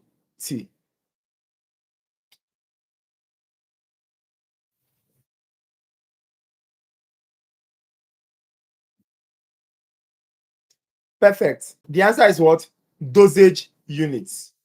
All right, please. The answer is dosage units. Oh, you are still asking supply dose. When you're talking about supply dose, you are talking about dosage strength. All right. But here they're asking you quantity of.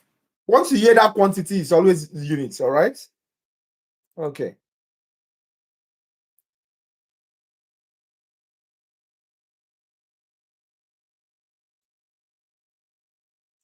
Now I want to put in a particular question, then I'll give you guys options. All right. Just hold on. I'll put to the options. A,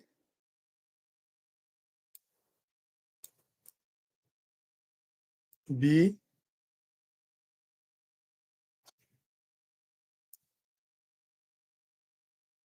C,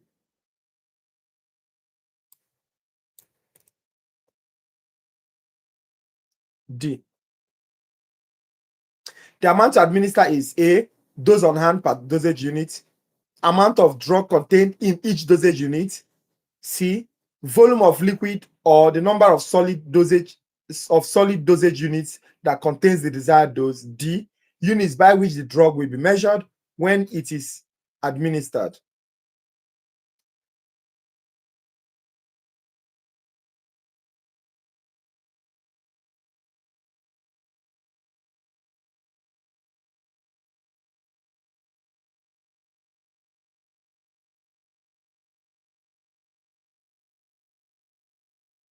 Come on, guys. Come on, guys. Come on, guys. Come on, guys. Let's move. Let's move. I have like 5 more questions and we are done with this. We spent a lot of time here because of calculation, but it's understandable. It's a very strong chapter, and I needed you guys to understand this chapter. Even if you don't understand what we've been doing all this while, this is what you need to understand. If you don't understand everything we've been doing in all the reviews, you must understand this one.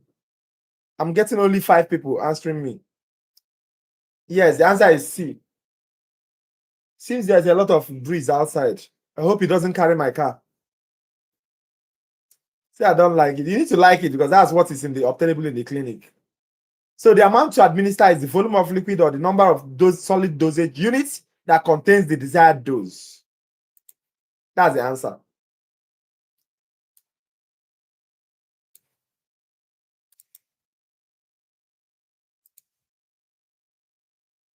The wind is strong. Yeah, please.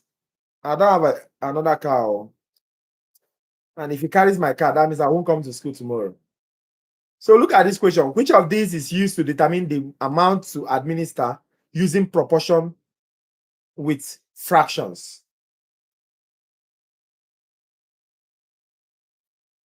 Using proportion with fractions. A. A. Please pay attention to the options. I don't want to post it because, like, I don't know how to copy it. Let me see. Oh, I can copy it. No, I can't. So A,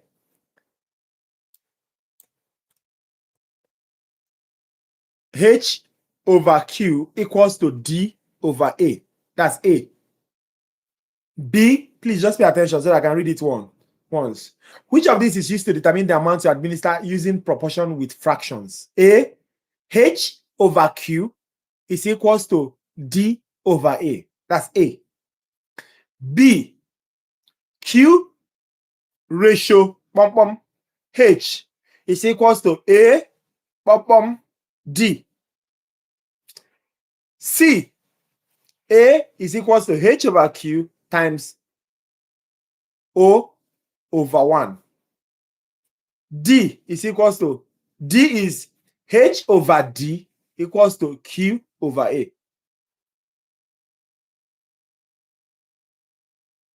Which of these is used to determine the amount to administer using proportion with fractions? So when you do proportion with fractions, what do you get? That's what they're just telling you. In short, it's the same thing as the formula I was telling you to put in your head. Once you put it in your head, you can now cross multiply to get whatever you are being asked. And yes, you guys are so correct. The answer is A. H over Q is equal to D over A. If you know it in your head, honestly, you are good to go for this exam. So look at this question. In short, if you know the other question I asked, then definitely you know this one. This one says, which of these is used to determine the amount to administer using proportion with ratios? The other one is using proportion with fractions. This one is using proportion with ratios. A, Q over H equals to A over D. B, H Q is equals to D A. Then C, A is equals to H over Q times O over 1. Then D is H over D is equals to Q over A. Proportion with ratios.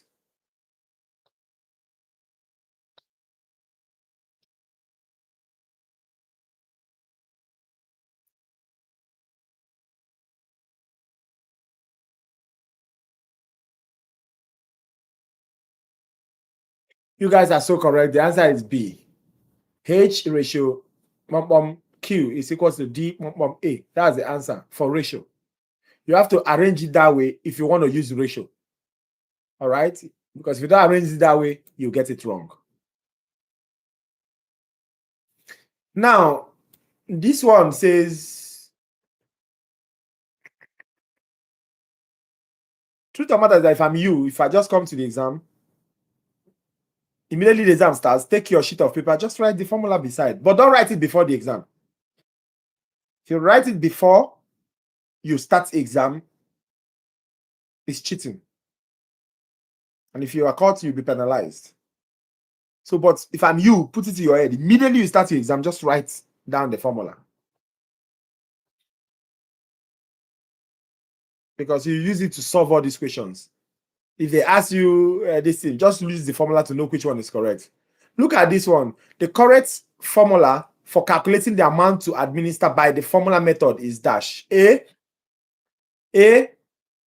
O over H times Q equals to D. B Q over H times D equals to A. C D over H times Q is equals to A. Then D, A over D times D equals to A. Which one is the correct formula method?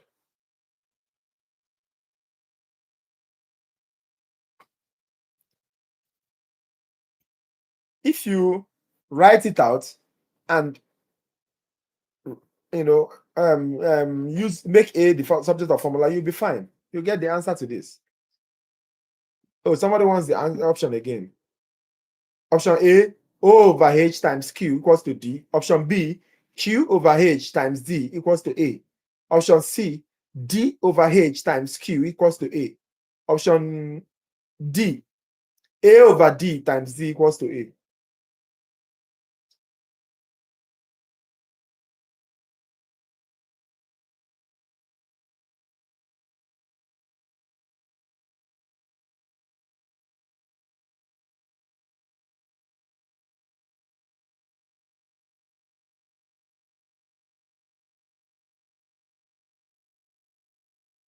Yes, the answer is correct. The answer is option C. You guys are so correct.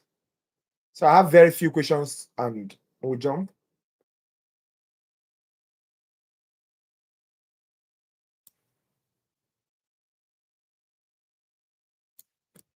So, no, somebody said B. No, I'm visual. I believe C. Yes, the answer is C. So, look at this question. Someone said B. No, B is not the answer. The answer is C. Look at this question. I'm going to post the options, all right? In a proportion using ratios, when can units of measure be cancelled? In a proportion using ratios, when can units of measures be cancelled? Look at the options. A, they can never be cancelled. B incoming. Oh, why is this not copying? Okay, this is B.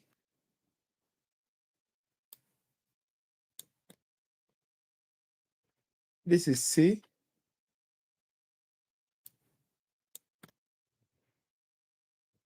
And this is D. In a proportion using ratios, when can units of measure be cancelled? A, they can never be cancelled. B, when they are found in the same part of each ratio. C, when they are found in opposite parts of each ratio. D, when they are found in the first ratio.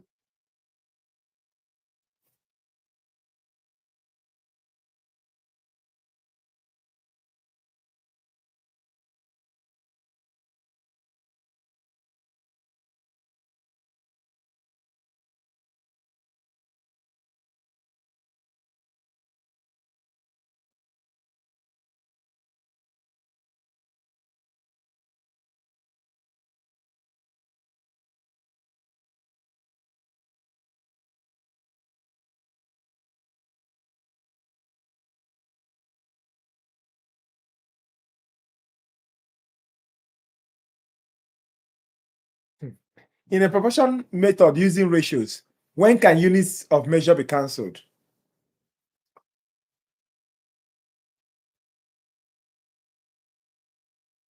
Not fraction method though, ratio.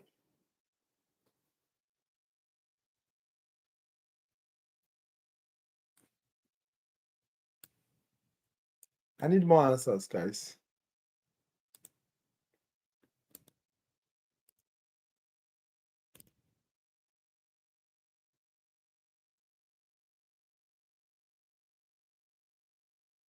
Hmm.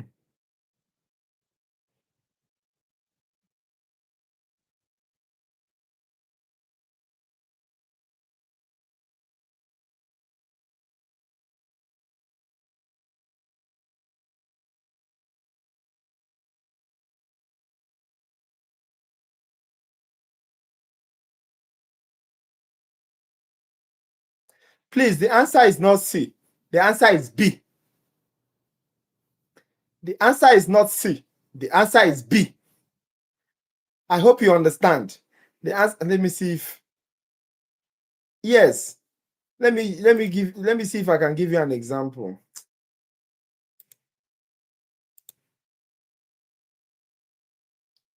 Let me make you understand so that you don't go and fail it. So, for example,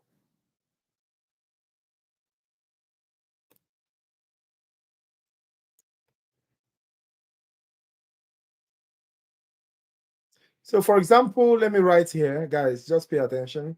For example, I say let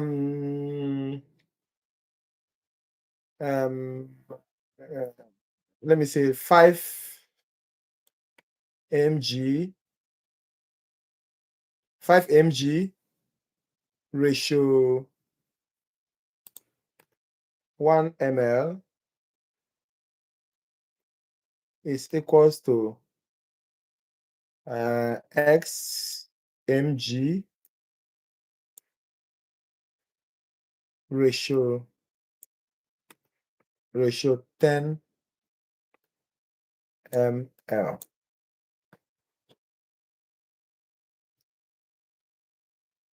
5 mg ratio this ml over this ratio this 5 mg over 1 ml or ratio 1 ml equals to x mg ratio 10 ml. So if you notice, this guy here can cancel this guy here. Why?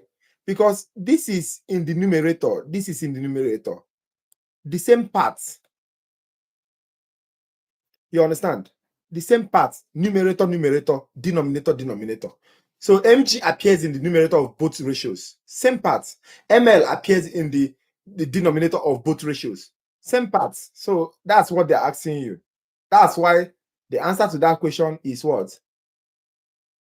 Both are on the opposite side. They are not on the opposite side. 5 mg ratio 1 ml. This is one ratio. Let me write again. I don't want to get confused. Look at it. This is one ratio. This is another ratio. Guys, watch. This is one ratio, ratio A, ratio B. What are the parts of ratio A? We have numerator and denominator. What are parts of ratio B? We have numerator and denominator. You understand? So for it to cancel out, they have to be on the same parts of the ratios. That's what they're trying to ask you. This is ratio A. Numerator of ratio A, you have milligram. Denominator of ratio B, you have what? Milligram. That is when they can cancel out. If maybe here is 5, maybe this is 1, this is 5, let's say 5 ml ratio 1 mg is equals to x mg ratio 10 ml. It can cancel out. This cannot cancel this guy. It's not possible. Why? Because this is ratio A, this is ratio B. And this is the numerator of A, this is denominator of A. This is numerator of B, this is denominator of B. You understand? So this is the two sides of A. This is the two sides of B. So for this guy to cancel this guy, right, they must be in the same side of both ratios. I hope you understand it. I was confused because they cancel from each side. I wasn't looking at it in the numerator. No, these two is two ratios. The equal sign is separating the two ratios. That's how you think about it. Separating the two ratios. All right. So the first part is the numerator of the first ratio. The second part, after that ratio sign, the thing after the ratio sign is the denominator of that same ratio. You understand? So for this guy to cancel this guy in both ratios, they must be on the same side, which is either on the numerator or on the denominator.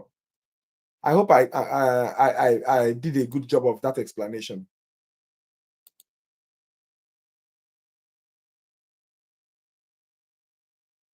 Now look at this question. Very funny question. Thank you. Look at this question. Very funny question. And I know it's a light work for you guys. I have 3 questions to go, guys. Which of the following is not used to calculate the desired dose? A, formula method. B, proportion method using ratios. C, dimensional analysis method. D, proportion method using fractions.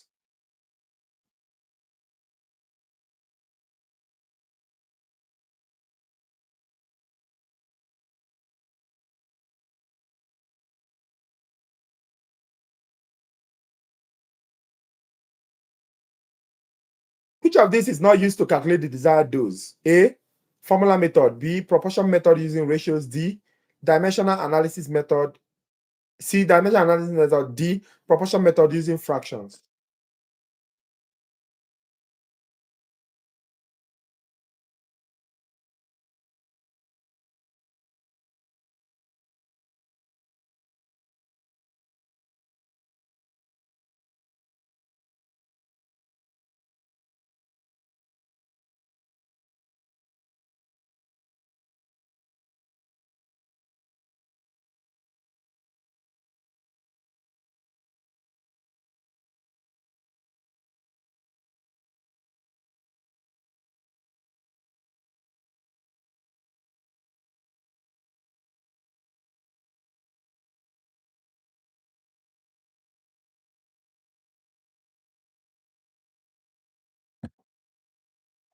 Why is everybody silent? I thought by now I would have gotten more than 20, 30 answers. The answer is formula method. You are correct. A, you don't use formula method to calculate desired dose.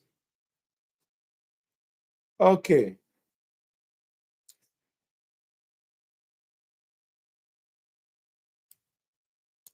Look at this question. This is the question. The desired dose is A. This is A. B. This is B. C. This is C. D. This is D. So the question, the desired dose is A, the amount of drug contained in each dosage unit. B, the units by which a drug is measured when it is administered. C, the amount of drug contained in multiple dosage units. And D, the amount of drug to be given at a single time.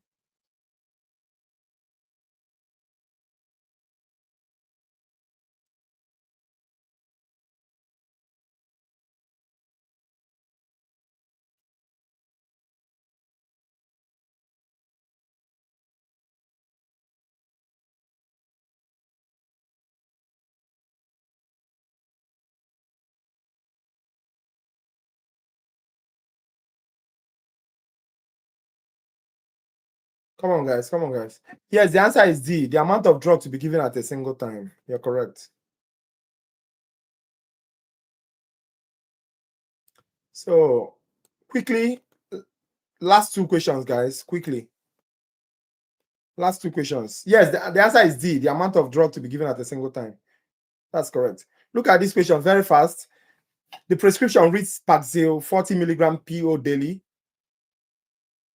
40 mg is the dash.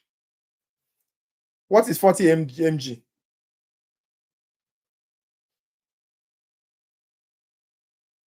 I hope you're not expecting me to give you the option. Come on, guys. The prescription reads Paxil 40 mg PO daily. 40 mg is the dash.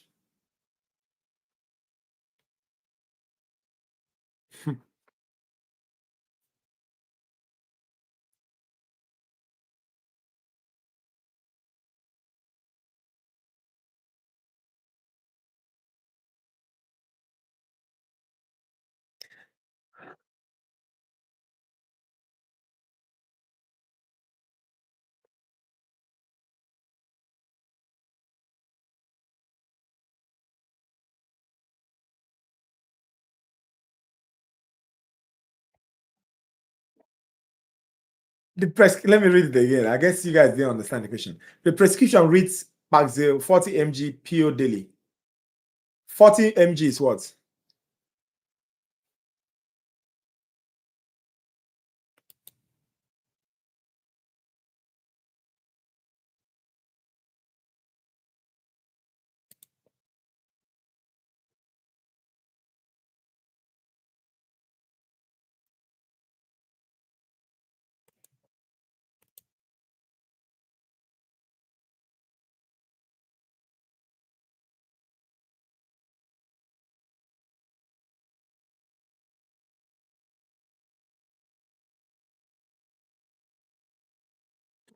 Somebody say options. Dose on hand A, dosage ordered B, dosage unit C, dosage strength D.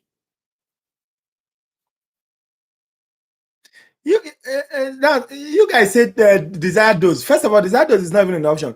But even if you didn't see the option, you can't be choosing desired dose. They gave you a prescription. That thing that is on the prescription, is it desired dose? No. It's dose on hand. It's ordered dose. Somebody said dosage strength. You get dosage strength from the label of the drug. This is prescription. What you get from prescription is ordered dose. Yes, dosage ordered. That's what you get from prescription. You guys were busy getting the difficult question, and this one is giveaway, and you are failing the giveaway. Come on, guys. What is on the prescription is what? Ordered dose. Then if you see the label of the drug, you will see there, you see the dose on hand, and you will see what? The dosage strength, and also the unit. Desired dose is when you've seen the what you have on the label, you understand, then you cannot convert the ordered dose to that unit. When you convert it to that unit, it becomes desired dose. And yes, desired dose can still be the same thing as what? Dosage ordered. But how do you know if you don't have the label of the drug? The only way you can know the desired dose is when you have the label of the drug, because it deals with units. So this thing, they get you see a prescription, they wrote it there, prescription, that is ordered dose, guys.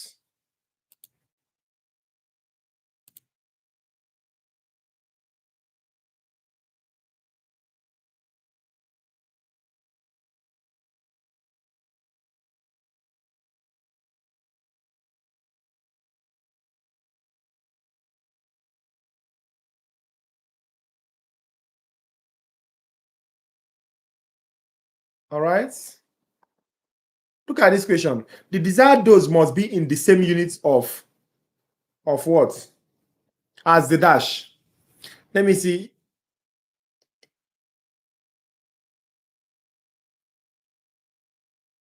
Let me see if you guys will get the right answer. Come on, come on, come on, come on. No option, no option, no option.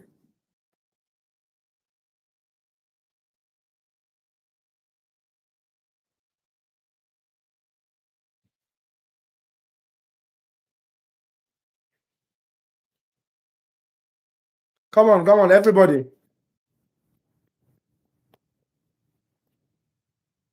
I know what I need to study. Empress.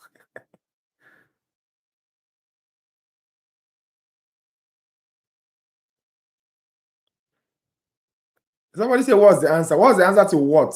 Is it the other question we studied? We asked. The other question we asked is dosage ordered now. When you see prescription, you can't be like it's giveaway. It's testing the microphone question, guys. Testing the microphone. Hello, hello, hello, hello.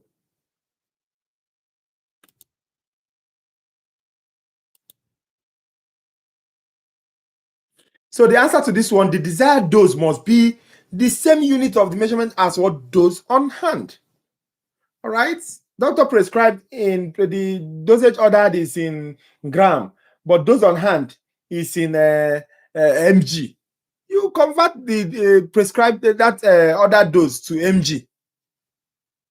All right, because that is what dose on hand is. So it becomes the desired dose. So desired dose must be the same unit as dose on hand. You guys can't mistake this thing. So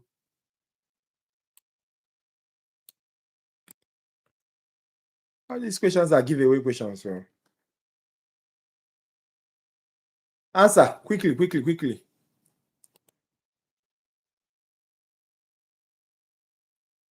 Second to the last question.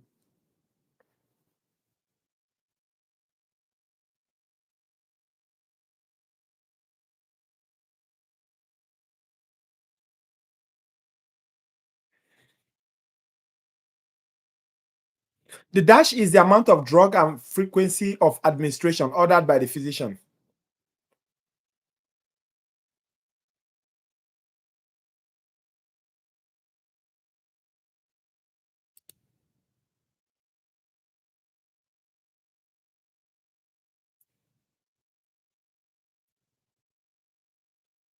Option: dosage ordered, desired dose, dosage unit, dose on hand.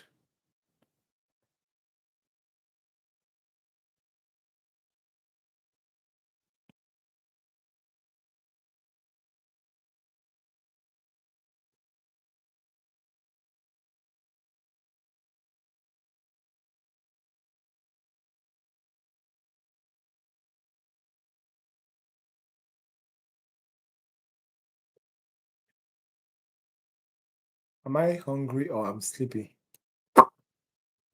Next chapter, we'll fly through it. We'll fly through it. Please. We spent a lot of time here. So this is, yes, your answer is, you guys are correct. It's dosage ordered. Last question for here.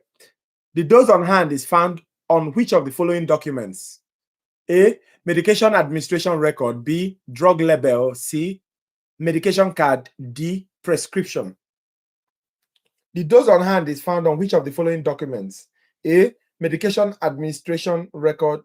B, drug label. C, medication card. D, prescription.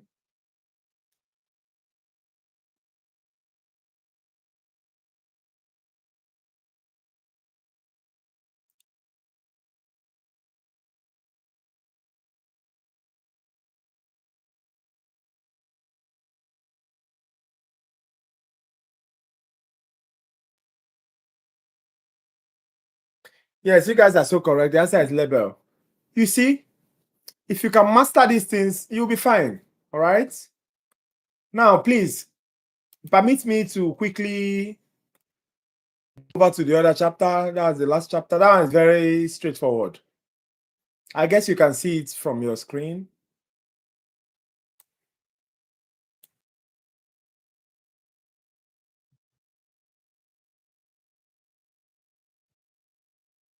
Okay. So for this one, we want to calculate dosages for solid oral medications and explain principles related to the administration. Calculate dosages for liquid oral medications and explain principles related to their administration. What you need to know: caplet, capsule, enteric coated, gel cap, reconstitution, scored, spansels, sustained release, and tablets. This one is a lot of story, all right? Just how to apply everything you learned in the other chapter, all right? And what you need to remember is that excellence is a must with dosage calculations. You cannot make mistake. If you make mistake, you know, they'll take your license and keep in the fridge and you go to jail. So don't make mistake, please. All right. So solid oral medications come in several forms. We have tablets, capsules, gel caps. These are the tablets, all right? The different ways of administration. We have oral, swallowing, sublingual, buccal, chewable, dissolvable. I hate tablets. I dislike tablets. I don't like tablets. You are shaking your head. I see you in your house. Me and you were in the same club. Okay, these are caplets. Caplets are oval shaped, made with a special coating that makes them easier to swallow. Caplets are easier to swallow. Then we have the capsules, oval shaped gelatin shells, containing medication in powder or what? Granule. Capsules, powder or granules. Then we have the gel caps, a liquid medication in a what? A gelatin, not designed to be what? Opened. Then we have the scored tablets. They allow the medications to be what? Tablets to be divided when smaller doses are ordered. All right. So most often scores divide tablets into what? Half. Some divide into thirds or into quarters. It can divide into 2, into 3, or into 4. So here they said always question and verify any calculation that indicates you should give a portion of a tablet when the tablet is not scored. Makes sense. Oh, give this drug 2.5 tablets, right? 2.5 tablets, and that tablet is not scored. Go and meet the doctor. It's either the doctor might be wrong or you may be wrong. Very important that you do that. So question and recheck any calculation that indicates that you should administer more than what? 3 tablets. So when there are some tablets you take 3 or 4, right? But when there are more than 3, you do your calculation and you see that, oh, I'm supposed to give 1,500 milligram, right? And the drug is in 500 milligrams. So you are supposed to give 3 of it. Go and ask the doctor to be sure. Do you understand? Once it's up to 3 tablets or 3 capsules, just ask. Nothing, it doesn't make you, it doesn't mean you don't know what you are doing. You know what you are doing, but just ask questions. Don't shy away from asking questions. So you follow these steps, gather information as we discussed before, convert, calculate, and think if it is what? Reasonable. If necessary, recheck calculation. All right? Just like this, 15 milligram metizapine, PO now, on hand, 30 milligram score tablets. Calculate the current amount of medication to administer using the method of your choice. You can use any method, all right? What do? You gather information. Bring out the information. Do you need to calculate? No. You understand? Because you already have your desired dose, all right? You don't need to calculate. So the next thing is do your conversion using your formula, all right? If you want to use formula method. This is dimensional analysis method, all right? Okay, this is formula method, yeah.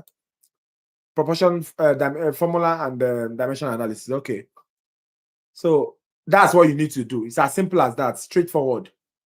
So this is crushing tablets or opening capsules.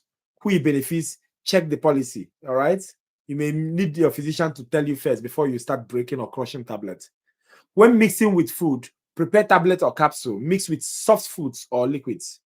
Check for what interactions before mixing. Like when I was a kid, just because I hate tablets a lot, my mom will always put it inside juice. If not, I'm not drinking that thing. So, but when you are putting it inside juice, you need to make sure that it's not something that will interact with it. So you need to know most of these interactions. All right. You snap this picture and put it in your wallpaper. These antipsychotics, you understand, when you mix it with food and tea, it reduces its effectiveness. All right. And sometimes it's not just about mixing. Sometimes maybe you take coffee and tea right now and you go and drink antipsychotics. It's the same thing because it will mix. So when you, even if you take those things, just give some time before taking your medication so that it doesn't reduce the effectiveness of your medication. This is bronchodilators and caffeines. It causes nervous stimulation, all right, which becomes a problem. This is CNS depressants, all right, and some of these things that intensifies it, right, increasing the effects. Like, for example, this cocktail, St. John's wort, can increase, the effect of CNS depressant medications. All right, this is erythromycin, can be affected with acidic foods. Extremely important that you know that. All right. So those are interactions. These interactions. This is interactions as well. So this is tube feeding. Extremely important for you to know how to dissolve and how to crush. All right. These enteric-coated medications. Enteric-coated. You see, it's looking very special. Deliver medications that would be destroyed by stomach acid or that would injure the stomach lining. So this kind of medications, can you crush it? No. Why? Because it's protected.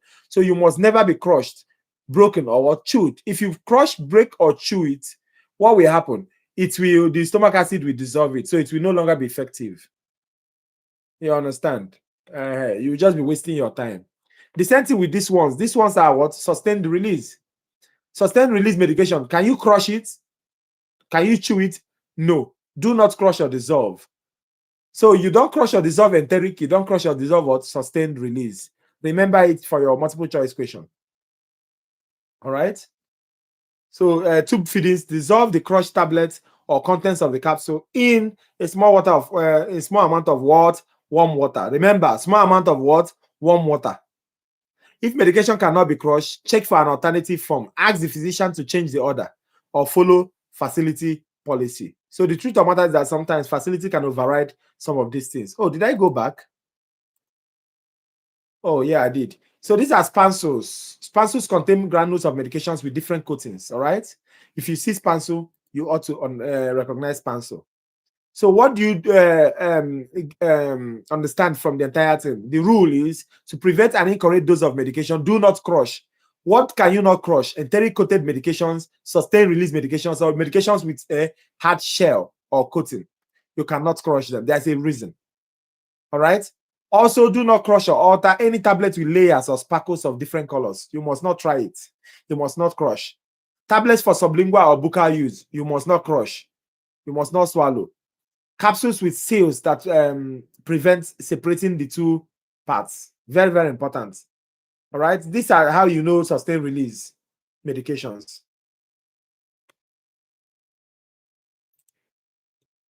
Now, patient education, how to take this medication, this amount of drugs, of this is the food you must use, and these are the food you must not use because of interaction. You have to tell the patient exactly why you are telling him or her those use. Those foods that you cannot eat with certain medications. All right. So extremely important for you to explain to your patients. Also, you have to teach your patient how to divide medications.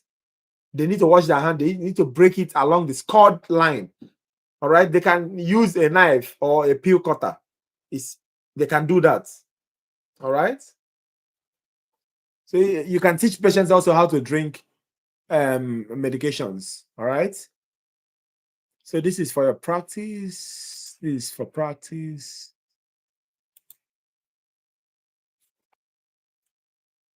So these are liquid medications, that children likes a lot. Even me as an adult, I still like liquid medications. Cannot beat me. Can't do anything about it. Okay. So follow label instructions. Very, very important.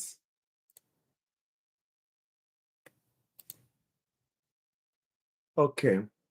These are the instructions to follow when reconstituting medication. Use only the liquid specified on the label. Use the exact amount of liquid specified. Check the label because medications may need to be shaken before administering. Check the label during reconstitution and to know where to store it. These are the information you need. All right. And when you finish reconstitution, you must write. What do you write on the label? You must write the date and time of reconstitution and also your initial. You don't need to write in signature. We don't need all those things. Just these two is enough. And also check the label to see how long the medication may be stored. And if you store it more than that time, discard it after this time period. Extremely important.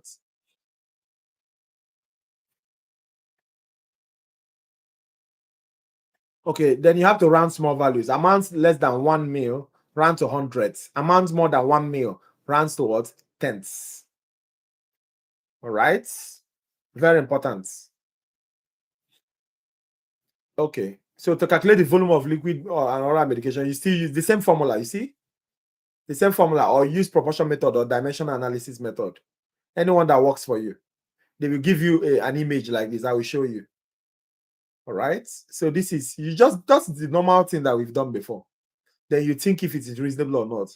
Then you have to always educate your patients. All right. These are the things, ways to educate your patients. So that is it. Okay. That being said, I want to jump to the questions as soon as possible.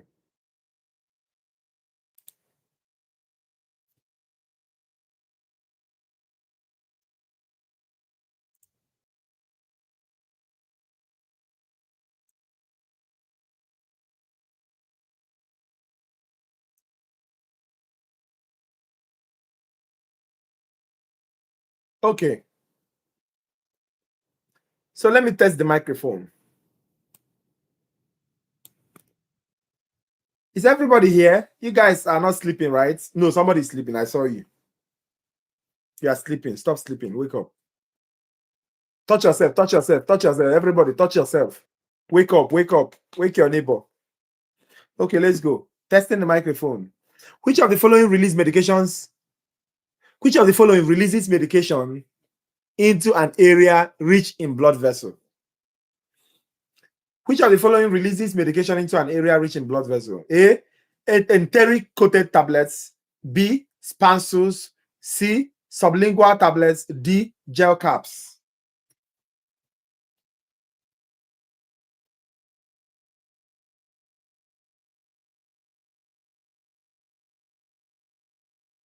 Which of the following releases medication into an area rich in blood vessels? Come on, guys. Everybody, you need to be awake. This is your time to shine. Use the testing the microphone to shine. This is your time to shine.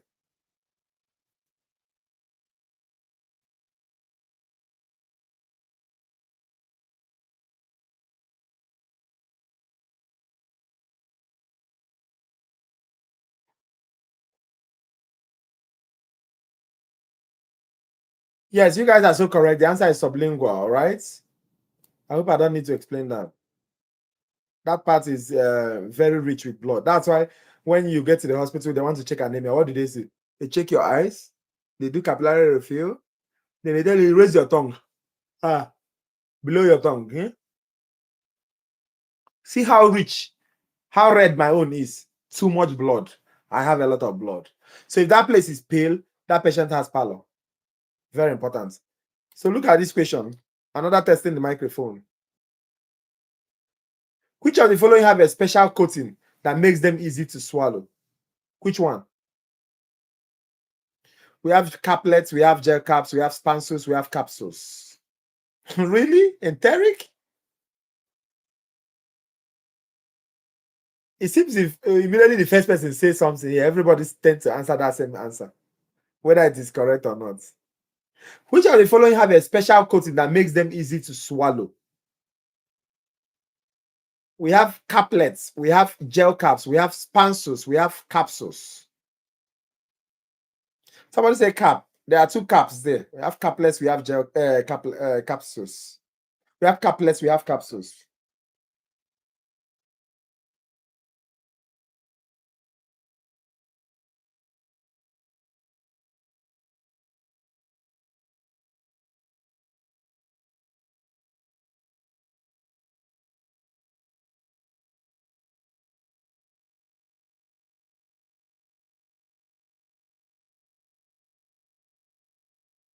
So the answer is caplets. The answer is caplets. Caplets are coated to make them easy to swallow. The answer is caplets, please. Gel caps is just the one that has liquid inside it. All right. The answer is caplets. Come on, guys. This is testing the microphone. And you people, let me test another microphone. Let me see. Maybe You did say that. Of course I did. Of course I did. Thank you. So look at this question. Oval-shaped gelatin shells containing medication in powder or granule form are? No. Oval-shaped gelatin shells containing medications in powder or granule form are caplets, gel caps, tablets, capsules.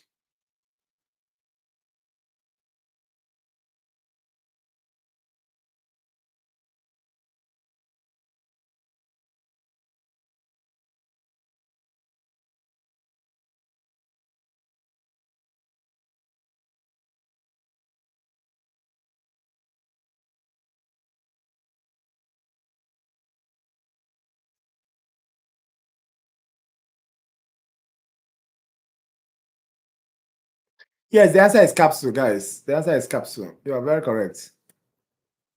The answer is capsule. It's not gel capsule. Somebody say gel caps. No. Gel caps and capsules are different. The answer is capsule. Oval-shaped gelatin shells containing medication in powder or granule is capsules. Look at this question. Still testing the microphone. Dash consists of liquid medication in a gelatin shell and are not designed to be opened. Answer. Quickly, quickly, quickly. Quickly, guys.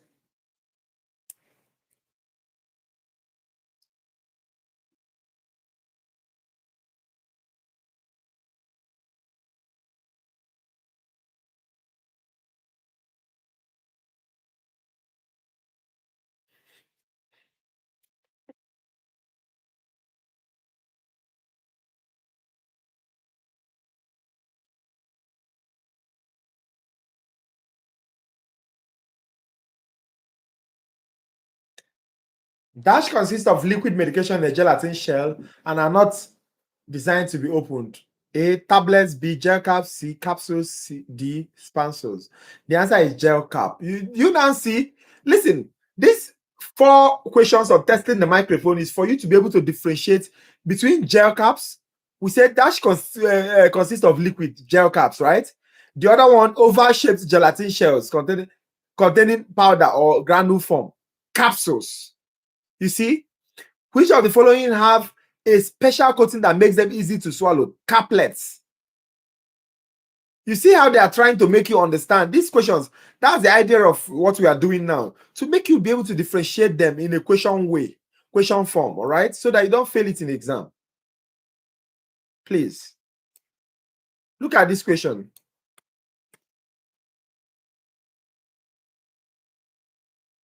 Whenever your calculation indicates that you should give a portion of an unscored tablet, what should you do? Let me give you the options. This is options A, B,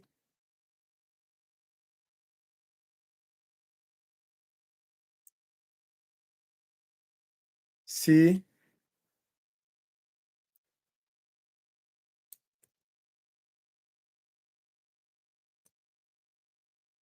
D.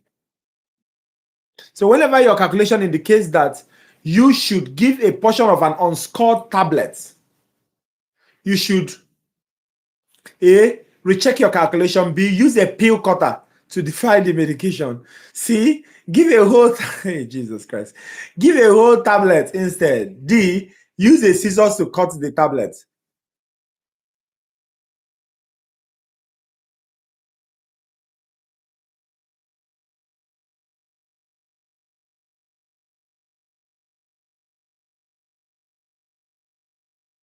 Yes, you guys are so correct. The answer is recheck your calculation. Recheck your calculation. First of all, before you even go back to the whoever gave you the prescription, first recheck your calculation, because you may be making a mistake. You may be making a mistake. Look at this question. You have to know the desired dose, the dose on hand, and the dosage unit to calculate what? You have to know the desired dose, the dose on hand, the dosage units to calculate what?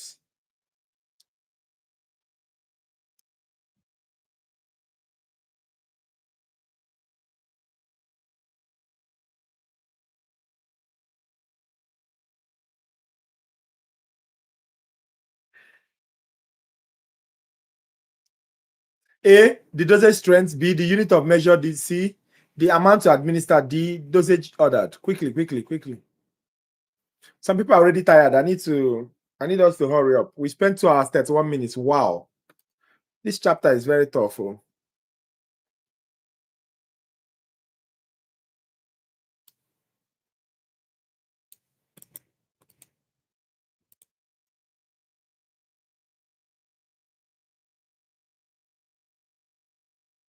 Come on, guys. We're up to 40 here. Everybody has to become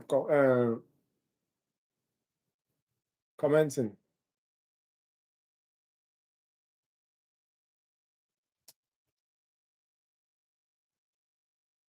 Yes, you guys are so correct. The answer is amount to administer. You are very, very correct. Look at this question. Recheck your calculation if the results indicate that you should administer more than dash tablets.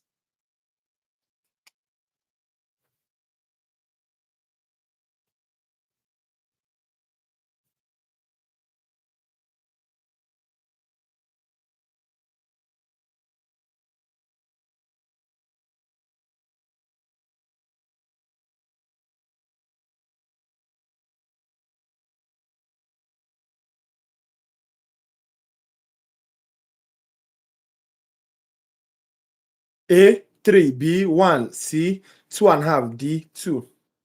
Yes, you guys are so correct. The answer is more than 3. You see? This part is actually very straightforward. It's not as difficult as the other parts. Look at this question, guys. Very fast, very fast. Trying to hurry it up. Look at this question. Which of the following food interacts with tetracycline? See? Told you. Let me give you the options. A, coffee. B, grapefruit. C, beef liver. D, milk. Coffee, grapefruit, beef liver, milk.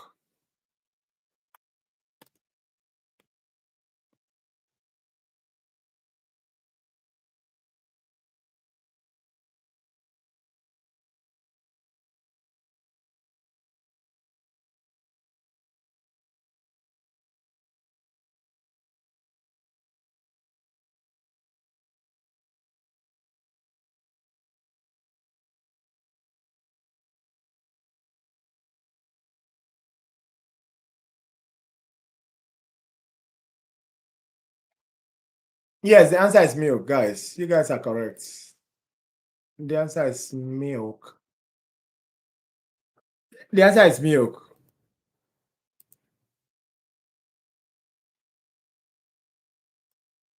Now look at this question.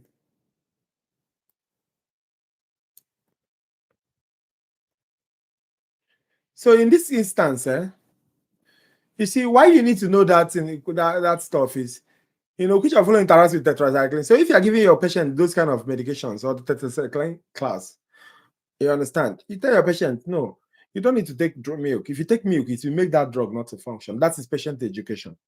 All right. And that's the idea of patient education. Look at this question, guys.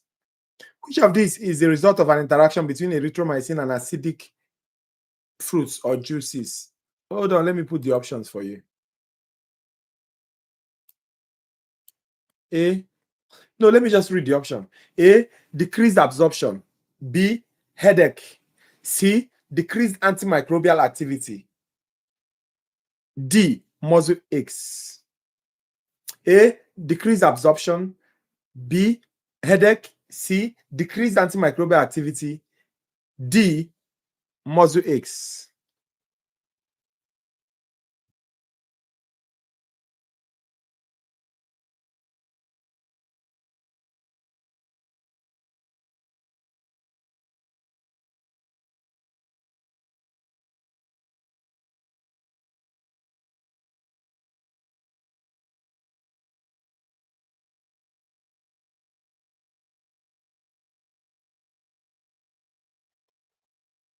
Come on, guys. Come on, guys. Only 5 people. What? We're up to 40 here. What's happening? Are you guys sleepy? I should stop. I still have like 15 to 20 questions to go. No, I'm not repeating. You have to pay attention. I'm not. Sorry. Somebody say options. Nah. So the answer is decrease my antimicrobial activity. You have to pay attention. I want to be reading this in just one because when I keep repeating it, it's waste everybody's time. All right. And you guys need to rest. I know you have a lot tomorrow. The answer to that question is reduce my antimicrobial activity. All right. Look at this.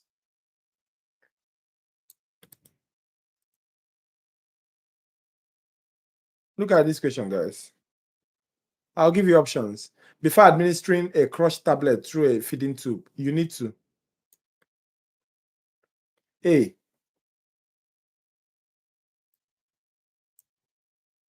B, C,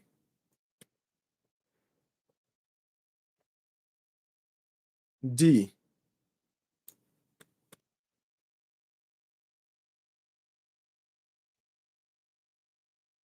So before administering a crushed tablet through a feeding tube, you need to A, mix it with applesauce. I want applesauce. So B, dissolve it in a small amount of warm water. C, mix it in milk. D, dissolve it in a small amount of ice water.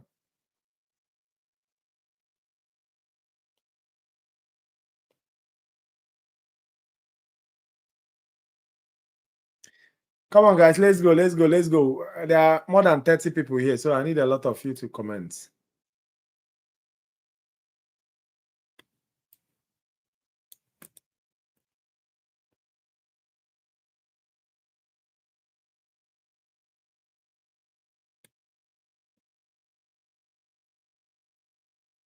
Yes, the answer is B, small amount of warm water. No, don't mix with applesauce. So small amount of warm water is the correct thing. So look at this question. Crushing or dissolving sustained release drugs. Look at the options. This is A. This is B. This is C. And this is D.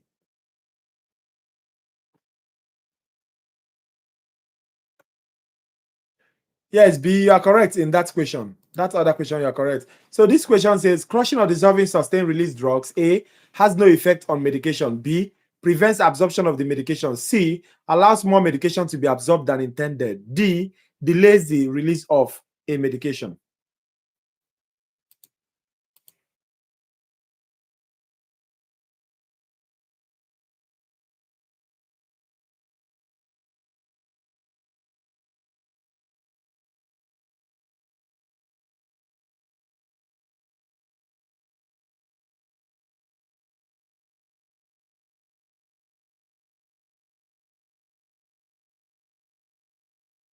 Come on, guys. When we answer faster, I will be able to move faster because sometimes when you don't answer, I feel that maybe some people don't understand it.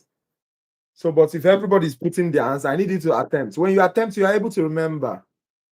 Do you understand? When you attempt, you are able to remember. That's the difference. You see some people scoring extreme figures in the two direction.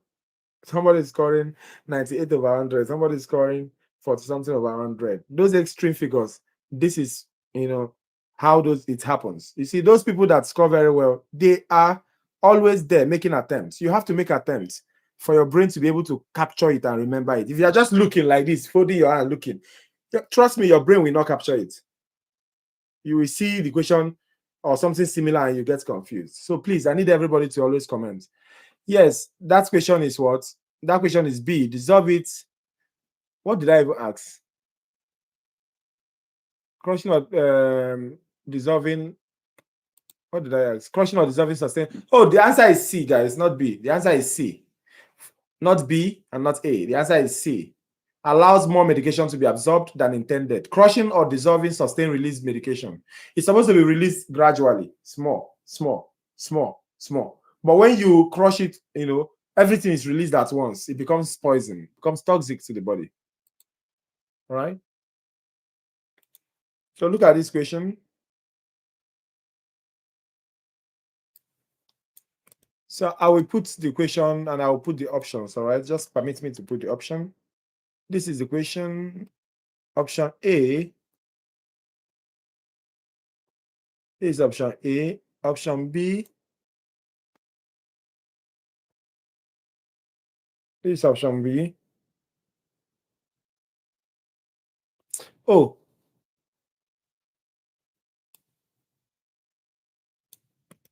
option A and B is the same thing. So neglect that option B. Let me give you the real option B. It's supposed to be acidic. This is option B. This is option C. And this is option D.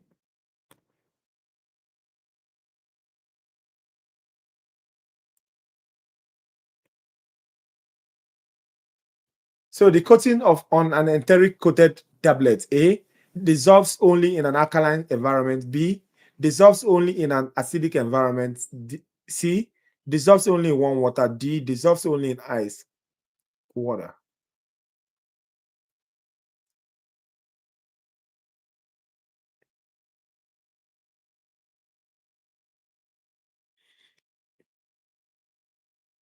Come on, guys. Everybody has to make attempts. Everybody. Come on, come on, come on, come on. Let's go.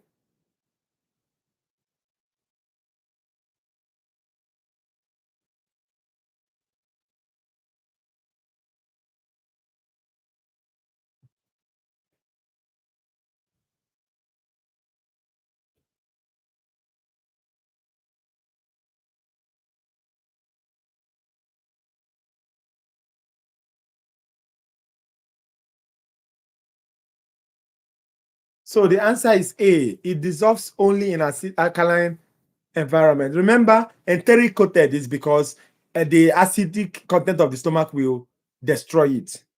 So it dissolves only where in the alkaline environment. So that's why we are sending it direct to the intestine. That's why they coated it. So when it gets to the intestine, it dissolves and it's now absorbed in the intestine. All right. So it bypasses the acidic environment. And some people are choosing A, dissolves only in warm water. No. Do you remember the when we are talking about A, warm water? We said, look at the two questions before. We said before administering a crushed tablet through a feeding tube, dissolve it in small amount of warm water. But here we are talking about enteric coated medication. All right. It has nothing to do with warm water. It's just talking about where does it dissolve. That enteric coated, you make it not to dissolve in an acid medium. Instead, it will dissolve in an alkaline medium, which is the intestine.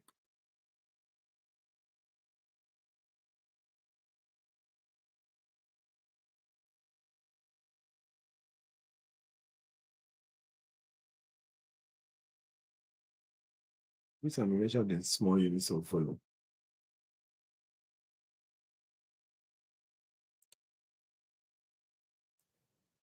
Okay, look at this question, guys.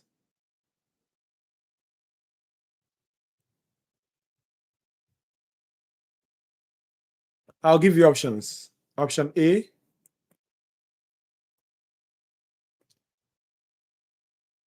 Is option A. Option B is option B. Option C. This is option C. And option D.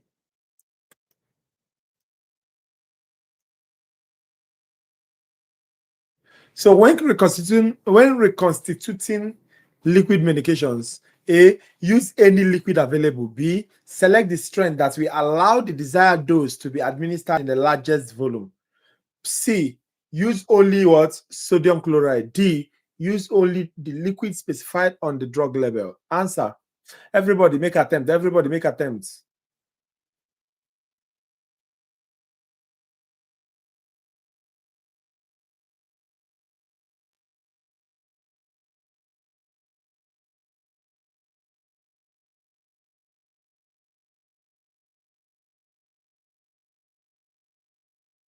You guys are so correct. So use only the liquid specified on the drug label. Very, very important. Very, very, very important. Look at this. Which of the following suggestions may help a patient who has difficulty swallowing? If a patient has this, someone like me, I hate swallowing. I don't have difficulty swallowing, but I just don't like swallowing. The only thing I like to swallow is fufu. I don't know how many of you know fufu here. Huh? You guys know fufu. Yeah, and go fufu. So you know what I'm talking about. We swallow it. We don't chew. We don't chew it. So which of the following suggestions may help a patient who has difficulty swallowing? A. Don't take the medication. B. Drink water before taking your pills so your mouth is moist. C. Drink water only after taking your pills. D. Take the medication only with food.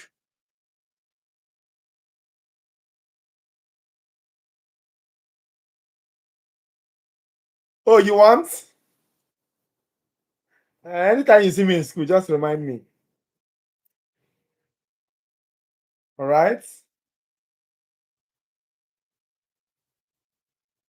For real.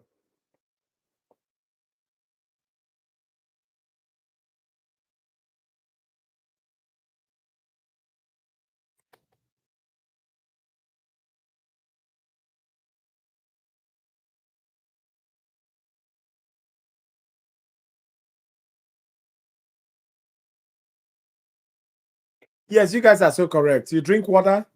Tell your patient to drink water before taking your pills so your mouth is moist.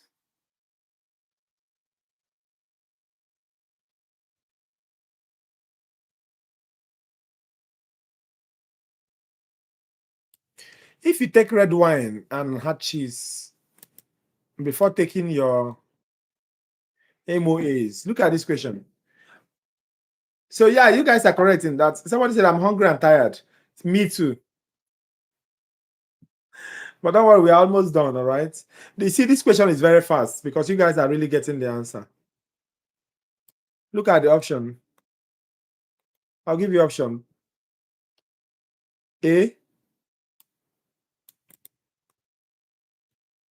See why I told you that contraindication page is very important, that you should use it as your wallpaper, but you didn't listen to me. Use it as your wallpaper. Instead, you are using him and her as your wallpaper. So red wine and hard cheese interact with monoamine oxidase inhibitors, causing A. Muscle aches, fever, and fatigue. B. Headache, nosebleeds, chest pain, and severe hypertension. C. Stimulation of the nervous system. D. Intensified addictive effects.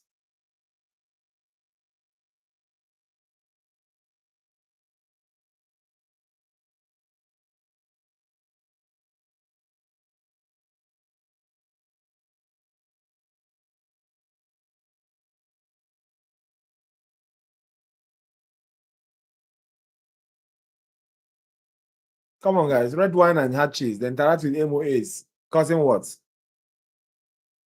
Wow, this breeze is really something. Oh. Please don't touch my cow. Please, please, please, please, please, please, please, please.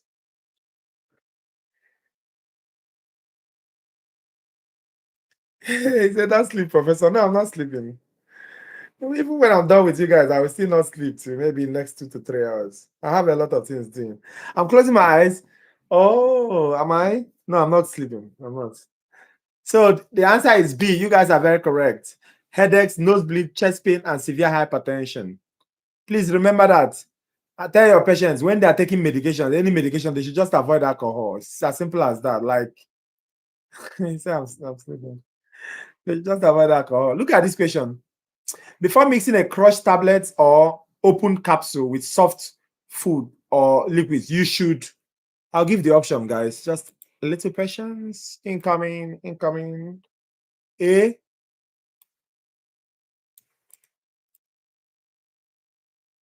B.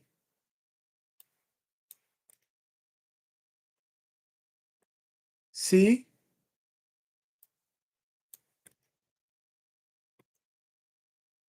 D. Before mixing a crushed tablet or open capsule with soft food or liquids, you should A.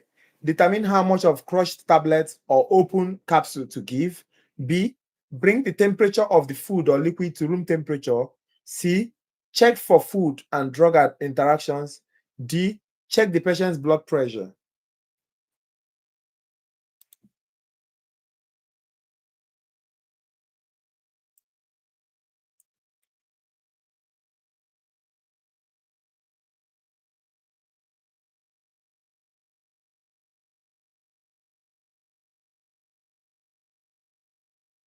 Come on, guys. Come on. We have only 5 people. Yes, the answer is you guys are so correct. Check interactions first. Extremely important. Look at this question. Look at this question, guys. Yes, C is correct in that question. But look, this one, I'll put the options. This is A.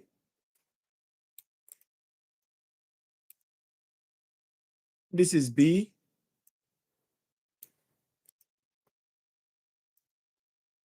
This is C.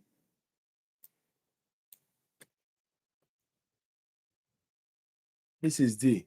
Answer. Which of the following is not a step to determine the amount of oral medication to administer to a patient? Which one is not a step? Convert the dosage ordered to the desired dose if necessary. A. B. Convert the dose on hand to the dose ordered. C. Calculate the amount to administer. D. Determine if the amount calculated is reasonable. What's the answer, guys? Quickly.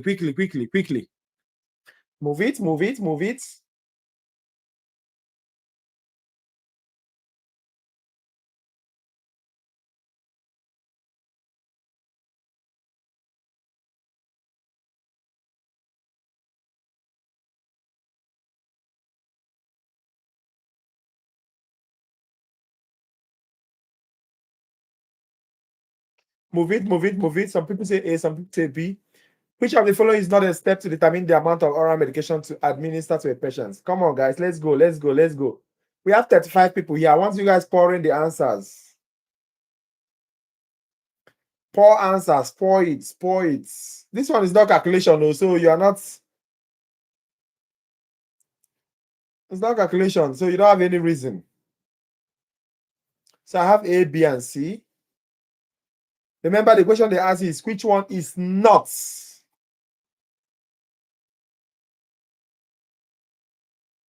Yeah, so the answer is B, guys, not A, not C. You understand? They say convert the dose on hand to the dose ordered.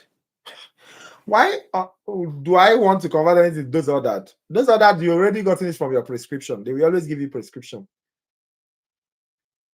The if necessary threw me off.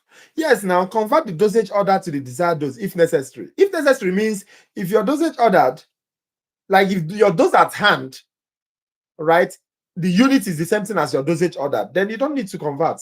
Your dosage ordered becomes the desired dose. Have you forgotten? You understand? So the only time you convert is when you see your dosage ordered and you see the dose at hand.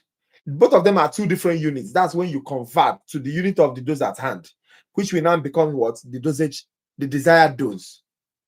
So that's why they said if necessary there. All right. And when you do that conversion, you calculate the amount to administer with your formula, then determine if the amount is reasonable. So that B is wrong. You can't convert those on hand to those ordered. So that's the answer. The answer is B, guys.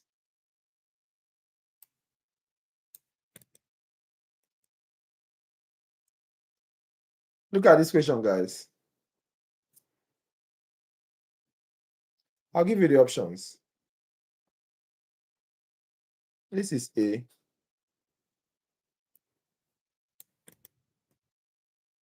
This is B.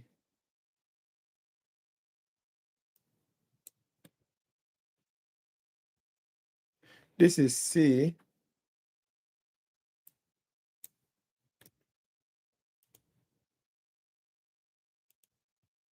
And this is D. You have, let me see that question. Let me read it out for the benefit of people.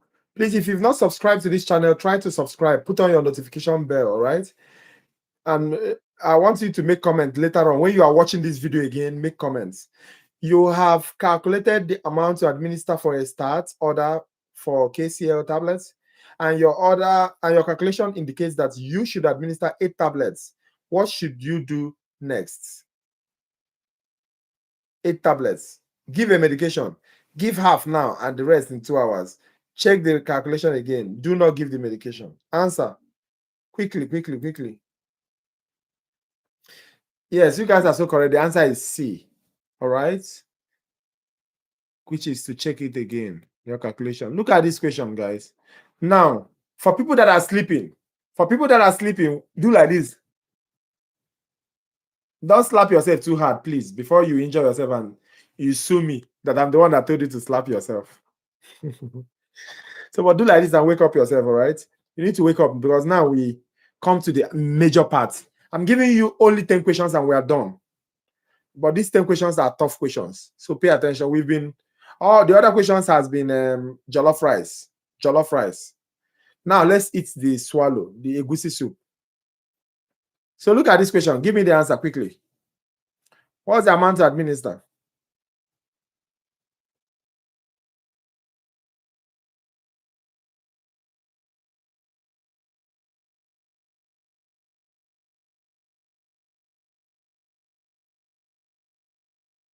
One what?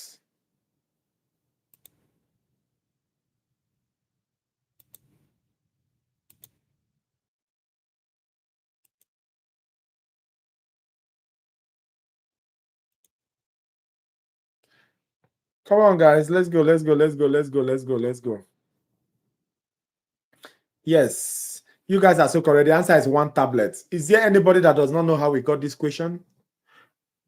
The answer is not 1 tablespoon. The answer is 1 tablet. Is there any question? Anybody that is confused about how we got this question? I don't know. I don't know. Is it like 911? If it's 911, we explain.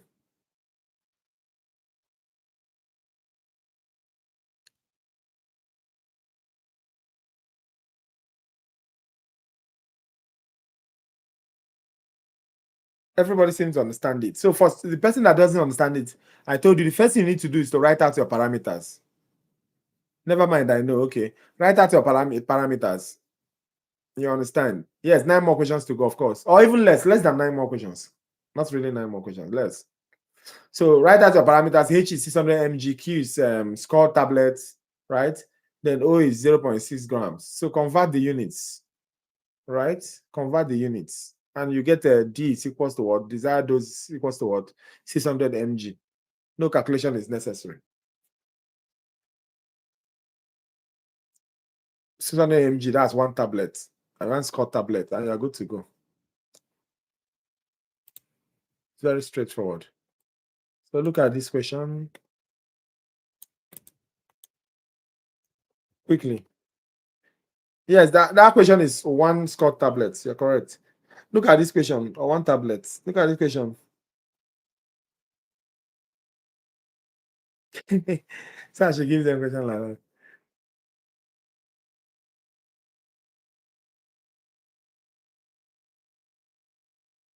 Quickly, guys. What's the answer? Quickly, quickly, quickly. Write out your parameters. Once you write out your parameters, then use your formula and you get your answer quickly.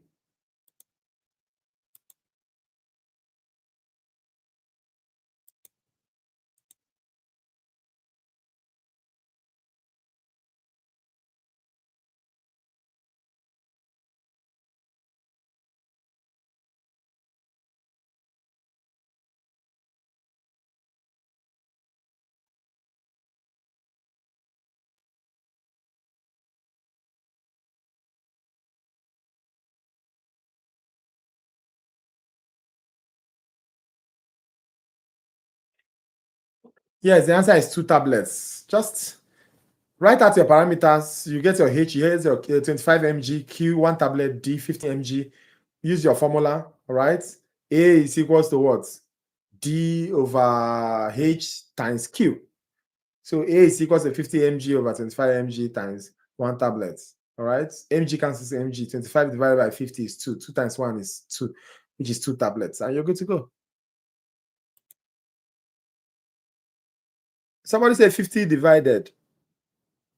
Do you need help? If you need help, just write 911, please, so that I don't be speeding up when some people need help. I really want everybody to be helped. For you to be staying here by this night, you need to understand. You need to understand. Don't follow the crowd. Okay, so you guys are correct. It's 2 tablets. So give me the answer to this quickly.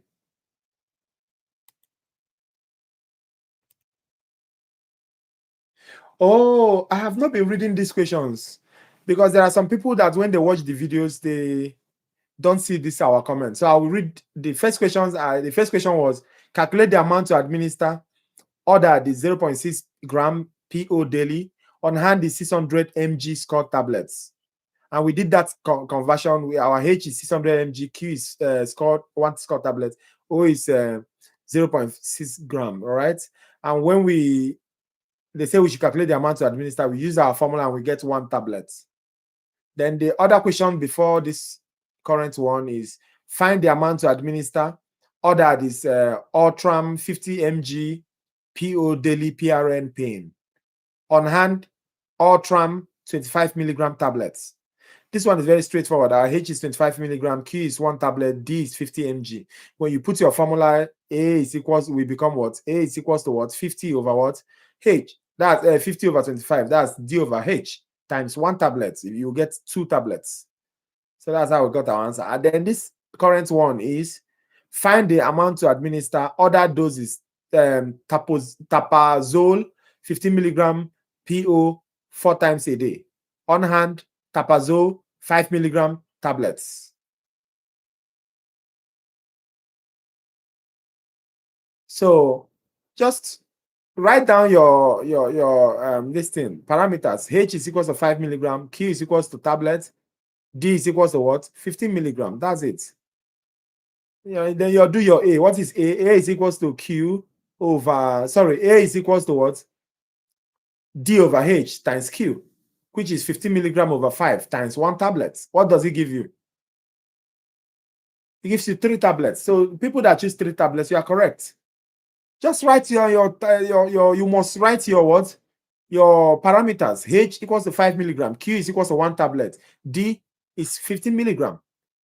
Then what is your formula? It's always A. So if you know that formula for A, or or use other formulas you want, or other methods. But I prefer the formula method because I know A is equals to what? D over Q over H times Q. D over H times Q, which is 15 over 5 times 1, which gives me 3. For people that don't understand. If you still don't understand, you tell me, I will write. All right? But I believe you do. I believe you do. So what's the answer to this one? Find the amount to administer. Ordered Caden 20 milligram POTID. On hand, Caden 20 milligram capsule. What's the answer? What's the amount to administer? Quickly, guys.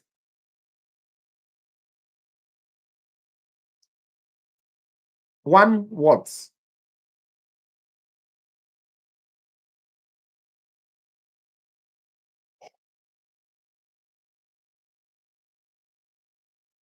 Also, people that are saying cap, remember there's caplets, there's capsule. Anyway, your exam is not filling. It's multiple choice question, but they may give you 1 capsule and 1 caplet.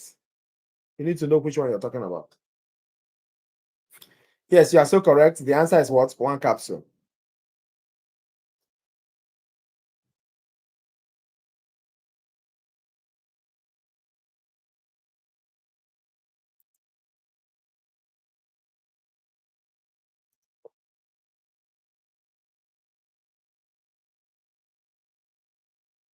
Look at this question, guys. Find the amount to administer. Ordered augmentin suspension 250 mg PO 4 times a day. On hand, augmentin suspension 250 mg per 5 meals. Find the amount to administer.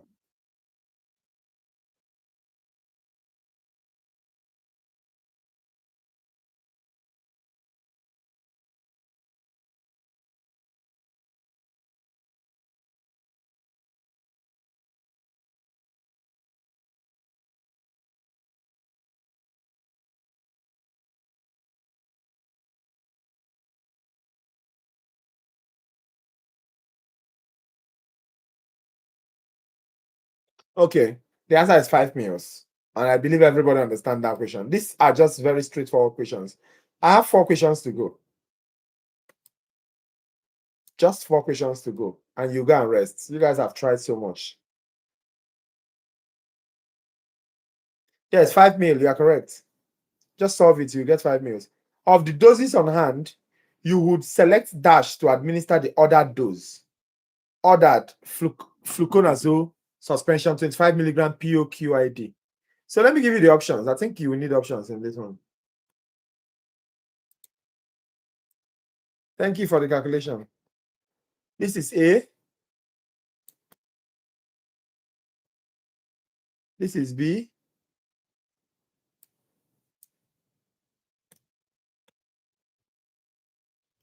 This is C.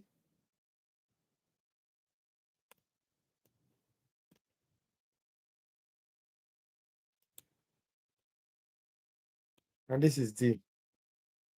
Okay, so of the dose on hand, you would select dash to administer the ordered dose. Ordered fluconazole suspension 25 milligram POQID. Option A, fluconazole 50 mg per tablet. B, fluconazole 100 mg per tablet. C, fluconazole infusion 2 mg per ml. D, fluconazole suspension 10 mg per ml.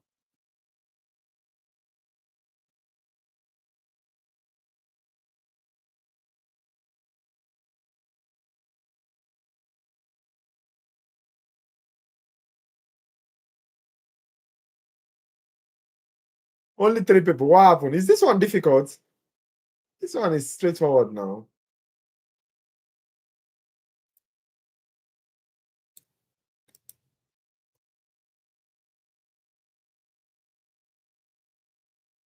Where is my people? Oh, only 5 people is answering questions here. Oh. Only 5 people are answering questions. Where are the others? So, because there's no suspension. The answer is in that thing is in suspension. So, just pick the one that's in suspension. That's fluconazole suspension, 10 milligram per ml. Right? It's simple. They are in suspension. They are in suspension. Pick the one in suspension so that you don't need to start converting. So that's the best. All right. Which is D. The answer is D. Look at this question.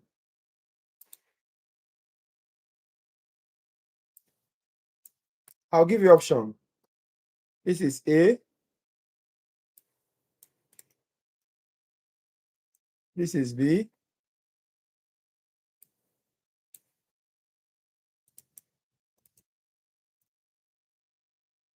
This is C.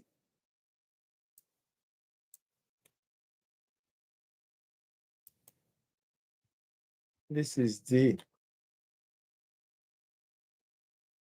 So of the doses on hand, you would choose dash to administer the ordered dose.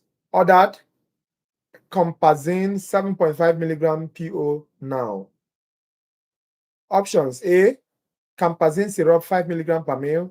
B, campazine 5 milligrams sup, suppository. C, campazine injection 5 milligram per ml. D, campazine tablets 25 milligram.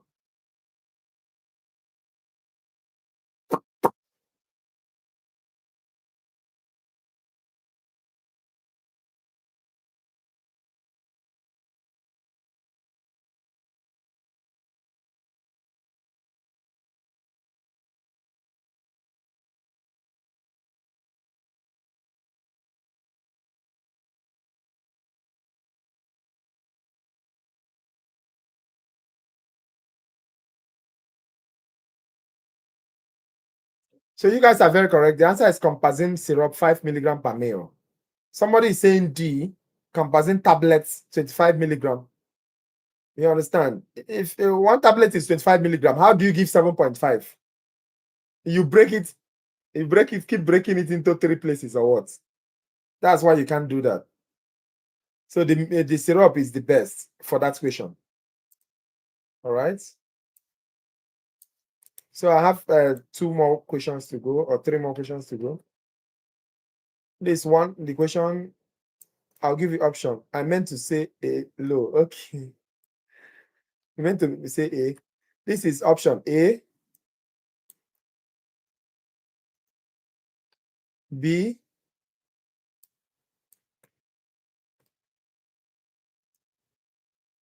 C,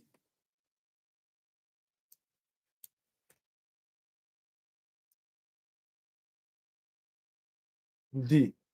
Of the doses on hand, you will choose dash to administer the ordered dose. Ordered Comadine 7.5 milligram PO daily. Options: Comadine 1 milligram score tablets. B. Comadine 10 milligram score tablets. C. Comadine injection 5 milligram per vial. D. Comadine 5 milligram score tablets.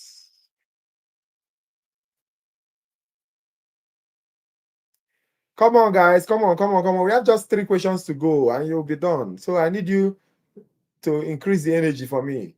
I need the energy.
Yes, the answer is D. Comadine 5 milligram tablets. You guys are very correct. Okay. Almost done. Almost somebody's if I say almost done, somebody was like, thank God. Thank you, Jesus. That's what somebody I heard it. I heard it. I heard you. Okay, but that's fine. It's true now. She thought I didn't hear it. I heard. This is A. You see how happy they are. People want to run away from me. You're tired of seeing my face, eh? This is B. You see, thank this is D. And this is E. So, of the doses on hand, you would choose dash to administer the ordered dose. Ordered Demerol 50 milligram PO Q3H PRN pin. All right. Options: Demerol 100 mg tablets, Demerol injection 75 mg per ml, Demerol 50 mg tablets, Demerol injection 50 mg per ml.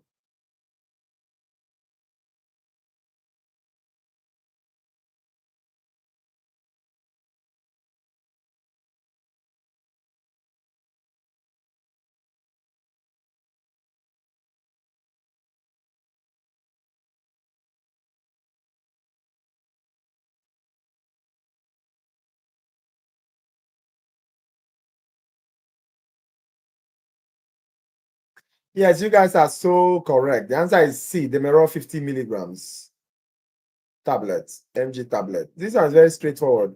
Okay, second to the last question.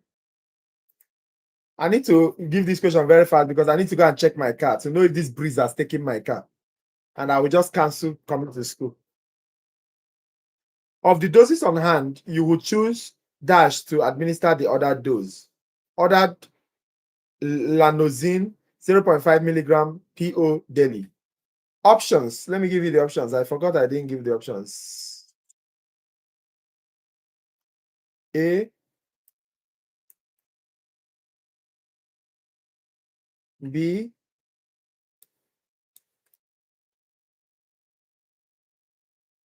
C,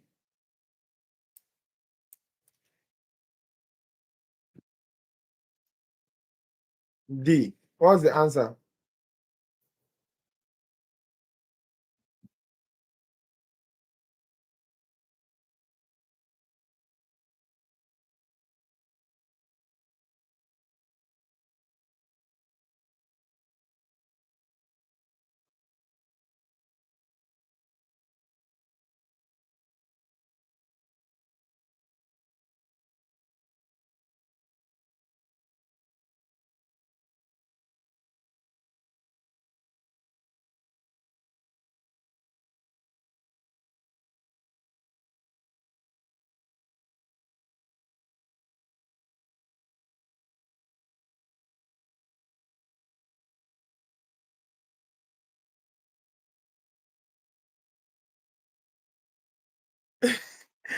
And they have a pressure also. I need to say, wow.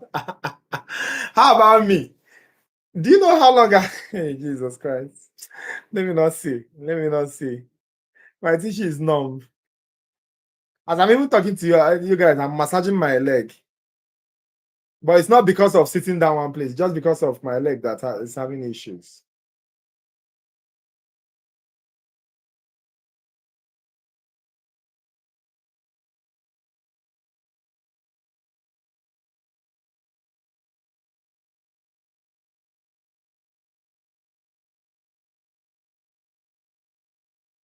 Yes, the answer is D. Okay, the final question.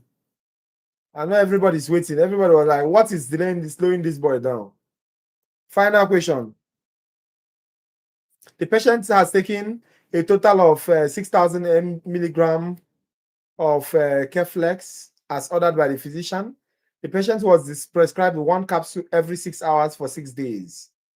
What was the strength of each Keflex capsule? No options.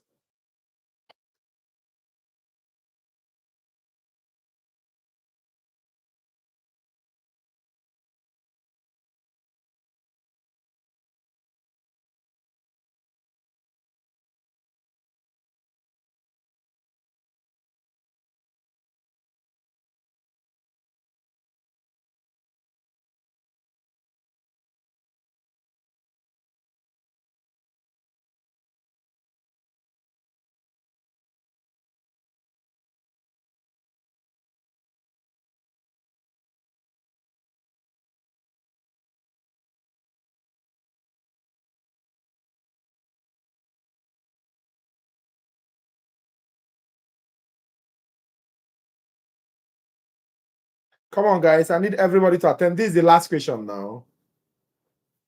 This is the last question.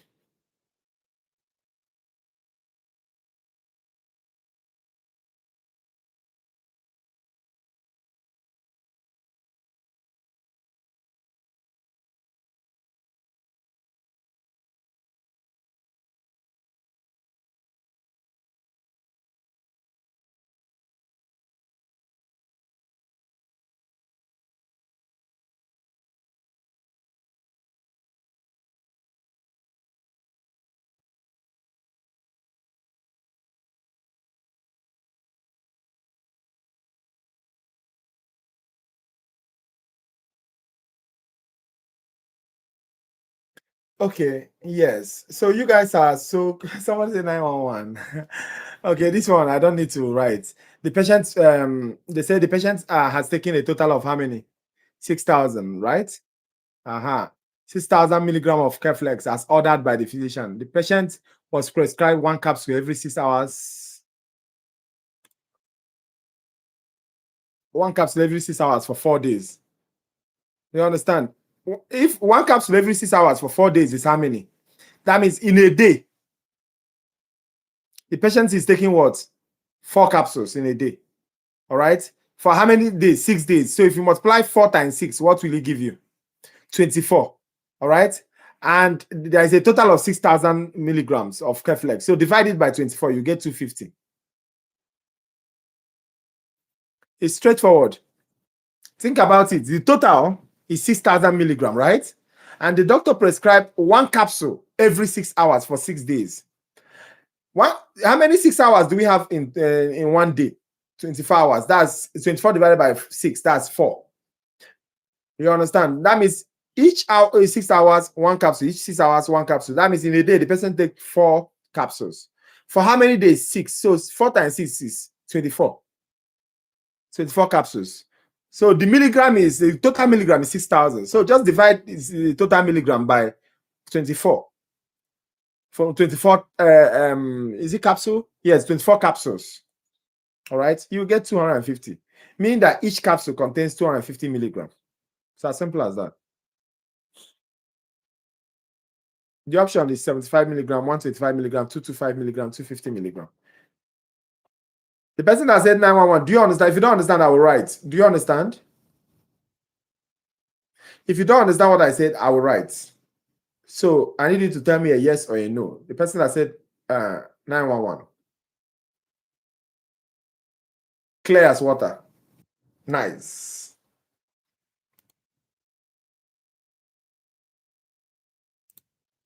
Okay, guys.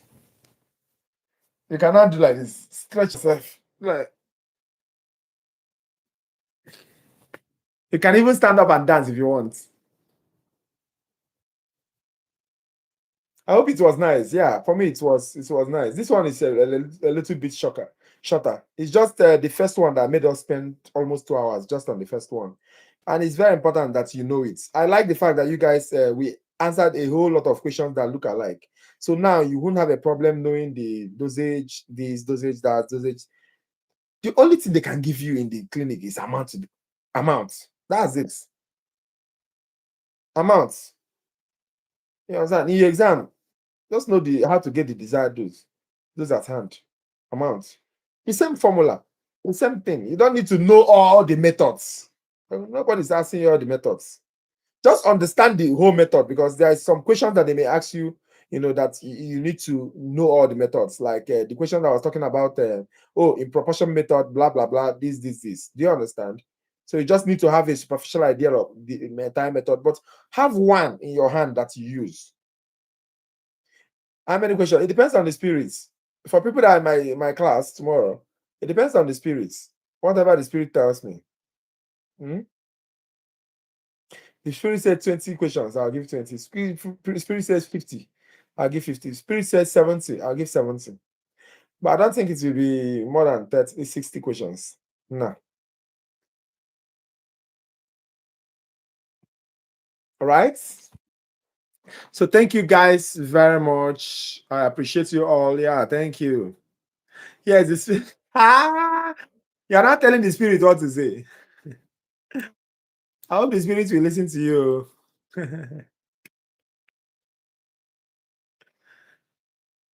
Uh,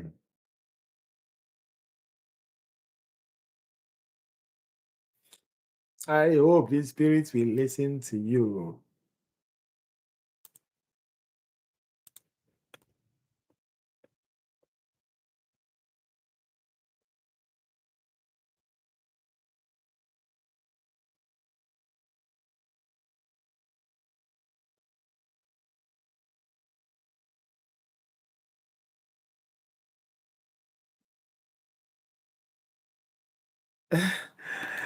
Oh, the spirit?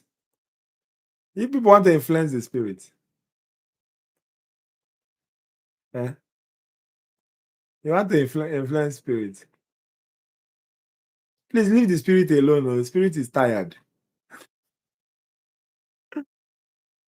In chapter 13 and chapter 12, right? Yes.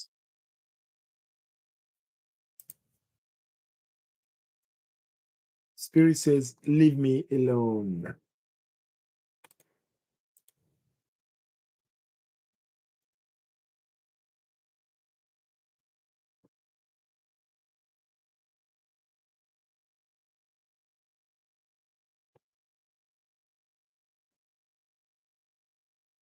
Can you open the assignment one more time? Damn in class.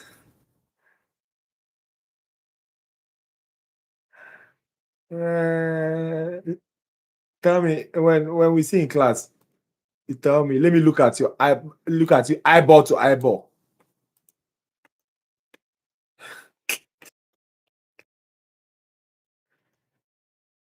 Lord, oh Lord, oh Lord.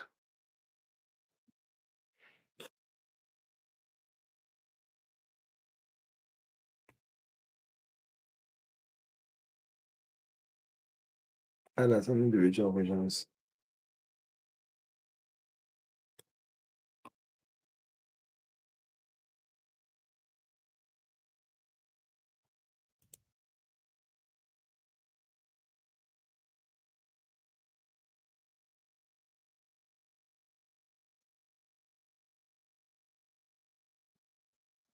Right.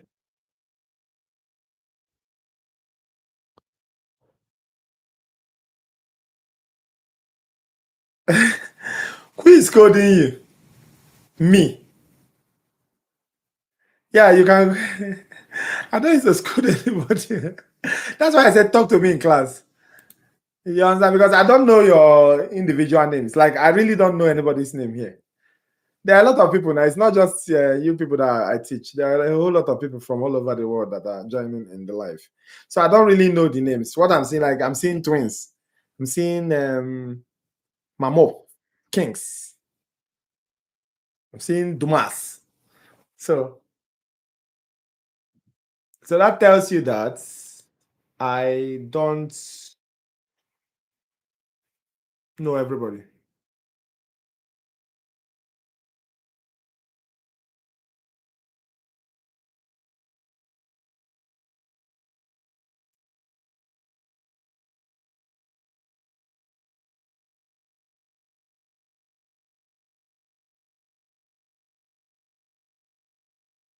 All right.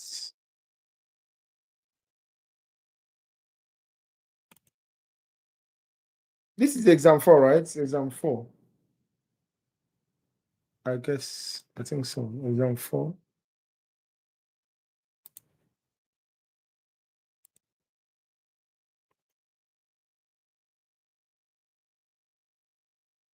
$60.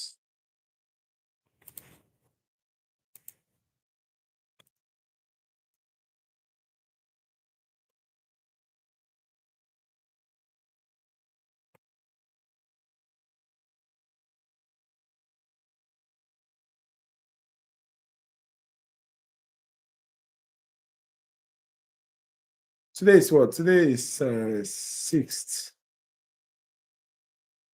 6th. 4:40.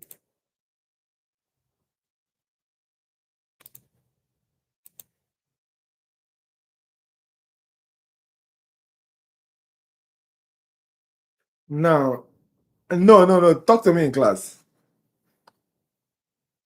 I'm not seeing anything. My eyes is closed. Talk to me in class. Say now I see the names.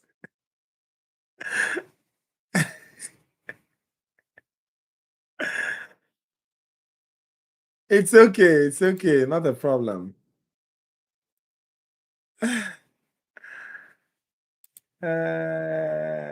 But talk to me in class, all right? 4:40 to 5:40. Class is by 5, 6, 6, 6, 6. Okay.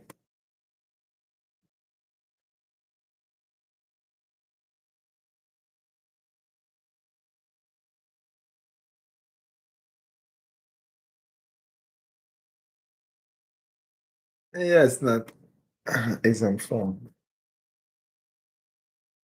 Maths exam 4. Maths. Maths exam 4.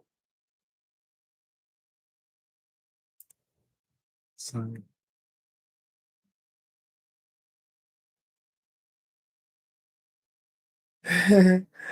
The spirit is asking me to. Yes, now that's what I said. Now the spirit is saying that when you get to class, tell me.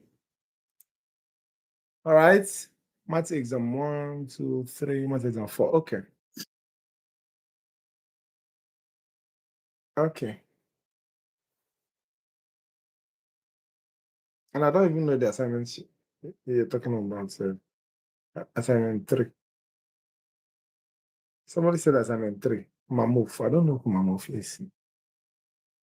You know what, guys? Let's talk about this thing in class. All right. So I'll leave you guys to go sleep. Yeah, for people that are in my class, I just set your exam already. If you go now, you will see it. So talk to me in class, and we will discuss all these things. All right. 1 to 3, no, not possible. But just still talk to me in class. All right. Thank you so much. No, how did they do it? Signing out. Some people are still here. What are people still here doing?